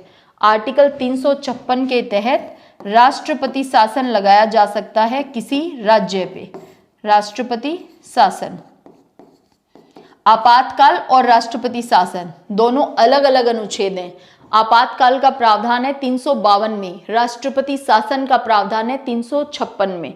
और 360 बात करता है वित्तीय आपातकाल की, जो कभी भी लगा नहीं है हमारे देश में और लगना भी नहीं चाहिए। तो देखिए वित्तीय आपातकाल 360 में है, जो आज तक एक बार भी नहीं लगा है। आर्टिकल 365 बात करता है कि संघ ने कोई निर्देश दिए राज्य को और राज्य ने उन निर्देशों के अनुसार कार्य नहीं किया या उनकी पालना नहीं की, तो ऐसे में 365 को आधार बनाया जा सकता है आर्टिकल 356 लगाने के लिए। यानी किसी राज्य ने अगर केंद्र के निर्देशों का पालन नहीं किया, उन्हें प्रभावी नहीं बनाया, तो उस राज्य पे राष्ट्रपति शासन लगाया जा सकता है 356 के आधार पे। लेकिन उसका आधार क्या है? 365। लगाया किसके थ्रू जाएगा? 356 के थ्रू। तो इसीलिए 356 और 365 देखो ये हैं भी एक दूसरे से मिलते जुलते, 356 और 365, तो ये दोनों को एक साथ ही हम पढ़ते हैं इसीलिए। अब है संविधान में संशोधन, आर्टिकल 368। देखिए हमारे जो कॉन्स्टिट्यूशन असेंबली के मेंबर थे, जो हमारे संविधान के निर्माता थे, वो ये चाहते थे कि हमारा कॉन्स्टिट्यूशन हमेशा प्रासंगिक बना रहे और समय के साथ इसमें नवाचार होते रहें, ताकि ये किसी भी समय खत्म ना हो, हमेशा के लिए बना रहे। और शायद यही वजह है कि आज तक हमारा जो कॉन्स्टिट्यूशन है वो प्रासंगिक है, वो बना हुआ है, हम उसी के अकॉर्डिंग रहते हैं हमारे देश में, और सर्वोच्चता भी हमारे देश में कॉन्स्टिट्यूशन की है। तो देखिए यदि उसमें संशोधन नहीं हो सकता था, यदि ऐसा कोई आर्टिकल प्रावधान ना किया जाता, तो सोचिए हमारा संविधान आउटडेटेड हो जाता। उसमें अगर नवाचार नहीं हो पाता, उसमें नई चीज़ों को ऐड ना किया जाता और समय समय पे जिन कानूनों की नियम की आवश्यकता थी वो नहीं जोड़े जाते, तो हमारा कॉन्स्टिट्यूशन कोई काम का नहीं रह जाता। तो ये तो बहुत इंपॉर्टेंट था कि कॉन्स्टिट्यूशन में अमेंडमेंट जैसा प्रावधान होना चाहिए। तो आर्टिकल 368 में कॉन्स्टिट्यूशन में अमेंडमेंट, संविधान में संशोधन करने की शक्ति संसद को दी गई है और इसकी प्रक्रिया दी गई है आर्टिकल 368 में। देखिए इंदिरा गांधी और सुप्रीम कोर्ट में जो आपस में विवाद चला था, वो एक बड़ा कारण संविधान का संशोधन भी था, क्योंकि इंदिरा गांधी चाहती थी वो जैसा मन चाहे उनका वैसा अमेंडमेंट कर दें, लेकिन सुप्रीम कोर्ट ने बार बार उन्हें रोका। और सुप्रीम कोर्ट का सबसे बड़ा वर्डिक्ट है 1973 का केशवानंद वाला मामला, जिसमें सुप्रीम कोर्ट ने कहा बेसिक स्ट्रक्चर, हमारे कॉन्स्टिट्यूशन का जो मूल ढांचा है वो नहीं बिगड़ना चाहिए, फिर चाहे आप कोई भी संशोधन करो। यानी संसद संशोधन कर सकती है, लेकिन उससे कॉन्स्टिट्यूशन के मूल ढांचे पे कोई प्रभाव नहीं पड़ना चाहिए। तो 368 में बिल्कुल संसद को ये पावर दी गई है, लेकिन संसद की ये पावर ऐसा नहीं है कि बिना किसी बाउंडेशन के है, संसद जो चाहे वो कर सकती है। संसद पे भी कुछ नियम कानून, यानी कहीं ना कहीं कोई अवरोध संसद के लिए भी है। लेकिन हमें याद रखना है 368 बात करता है संसद की शक्ति और प्रक्रिया की, जिसके थ्रू संसद कॉन्स्टिट्यूशन में अमेंडमेंट कर सकती है। अब देखिए इस आर्टिकल को क्योंकि निष्प्रभावी किया गया है, तो ये जरूरी है कि आर्टिकल 370 में क्या था, जम्मू कश्मीर राज्य के संबंध में अस्थायी उपबंध। देखिए लिखते समय ही अस्थायी, इसे टेम्परेरी वर्ड दिया गया था, जब लिखा गया था तब भी टेम्परेरी, तो जब था ही टेम्परेरी तो परमानेंट हो ही कैसे सकता था। तो देखिए इसलिए ये क्वेश्चन के रूप में सीधा आर्टिकल पूछा जा सकता है। जम्मू कश्मीर में वर्तमान से पहले क्या होता था कि रक्षा का मामला, संचार का मामला और विदेश मामले, इनके अलावा कोई भी नियम कानून जो हमारी केंद्र सरकार बनाती थी सभी राज्यों के लिए, वो जम्मू कश्मीर पे लागू नहीं होते थे। और ये एक बहुत बड़ी विडंबना ही थी कि भारत का अंग होते हुए भी जम्मू कश्मीर पे हमारे नियम कानून जो हमारी संसद बनाती थी वो लागू नहीं होते थे। तो इसीलिए देखिए 370 का खत्म होना तो एक काफ़ी बेहतर रिजल्ट देने वाला है हमें। तो जम्मू कश्मीर राज्य के संबंध में अस्थायी उपबंध किया गया था आर्टिकल 370 के तहत। अच्छा, वो वाला जो अमेंडमेंट है वो हम डेफिनेटली बहुत डिटेल में पढ़ने वाले हैं कि क्यों किया गया था और कैसे अब वो प्रभावी हुआ है जम्मू कश्मीर पे, और जम्मू कश्मीर केंद्र शासित प्रदेश बनने तक की जो बात है वो हम डिटेल में पढ़ने वाले हैं। आर्टिकल 393, ये हम पहुंच गए हैं भाग 22 में। वैसे तो भाग 22 से बहुत रेयर ही क्वेश्चन पूछा जाता है, लेकिन क्योंकि भाग 1 और भाग 22 यानी सबसे पहला भाग और अंतिम भाग हमें पता होने ही चाहिए, तो इसीलिए भाग 22 में 3 अनुच्छेद दिए गए हैं, तीनों को ही हम पढ़ लेते हैं। आर्टिकल 393 बात करता है शॉर्ट टाइटल, संक्षिप्त नाम किसका? इस संविधान का संक्षिप्त नाम है भारत का संविधान। भारत का संविधान संक्षिप्त नाम है, तो भाई बड़ा नाम क्या होना चाहिए था? देखिए आर्टिकल 394, आर्टिकल 394 बात करता है प्रारंभ की। किसके प्रारंभ की? कि भाई ये जो संविधान लागू हुआ है, आर्टिकल 5, 6, 7, 8, 9, आर्टिकल 60, 324, इसके अलावा 366, 367, 379, 380 और 388, 391, 392 और 393, इतने अनुच्छेद जो हैं वो तुरंत रूप से प्रभावी होते हैं, ऐसा लिखा गया था 394 में। और जो बाकी के अनुच्छेद हैं, बाकी के जो आर्टिकल्स हैं, वो संविधान के लागू होने पे प्रवर्त होंगे, ये बात लिखी गई थी 394 में। देखिए इन तीनों ही अनुच्छेद की जो प्रासंगिकता या इनकी जो आवश्यकता थी वो उस समय जब कॉन्स्टिट्यूशन लागू हुआ था उसी समय तक थी, तो इसीलिए शायद यहाँ से वर्तमान में क्वेश्चन नहीं पूछे जाते। लेकिन क्योंकि ये लास्ट भाग है, अंतिम अनुच्छेद हैं, तो हमें पता होने ही चाहिए। आर्टिकल 395 रिपील करता है, किसे रिपील करता है? भारत स्वतंत्रता अधिनियम, इंडियन इंडिपेंडेंस एक्ट 1947। ये Indian independence act, Indian independence act 1947 और भारत सरकार अधिनियम, the government of India act 1935, इन दोनों को रिपील करता है। यानी 1935 का जो भारत शासन अधिनियम था और भारत स्वतंत्रता अधिनियम 1947 जो था, उनको निरसन, उनके जो प्रावधान थे उनको खत्म करता है, निरसन करता है, रिपील करता है, क्योंकि अब हमारा संविधान बन गया था, लागू होने वाला है, तो इसलिए उनको क्या किया जाता है? रिपील किया जाता है। और प्रीवी पर्स बना रहेगा, ऐसा लिखा गया था कि 1949 का जो प्रीवी पर्स है, प्रीवी काउंसिल है, वो बनी रहेगी, क्योंकि प्रीवी पर्स को खत्म इंदिरा गांधी ने किया था। वो हम कॉन्स्टिट्यूशन अमेंडमेंट में पढ़ने वाले हैं कि उनके जो बहुत बेहतर जो काम थे, बहुत सशक्त जो उनके कदम थे इंदिरा गांधी के द्वारा जो उठाए गए थे, उनमें एक था प्रीवी पर्स को खत्म कर देना। चलिए, तो ये हमारे हो गए हैं आर्टिकल कंप्लीट 395 तक। हमने हर भाग से कोशिश की है कि महत्वपूर्ण अनुच्छेद को उठा लें और उसे पढ़ लें, समझ लें, जान लें। आई होप ये क्लास आपको रिवीजन करने में भी बहुत ज़्यादा मदद करने वाली है। जैसे ही एग्ज़ाम हो उससे 2 या 3 दिन पहले आप इन सभी इंपॉर्टेंट आर्टिकल्स को रिकॉल कर सकते हैं। तो मैं पूरी उम्मीद करती हूँ कि ये क्लास आपके लिए हेल्पफुल रहेगी और आपको बहुत पसंद भी आई है। तो मिलते हैं नेक्स्ट टॉपिक में, अगली क्लास में। जय हिंद, जय भारत।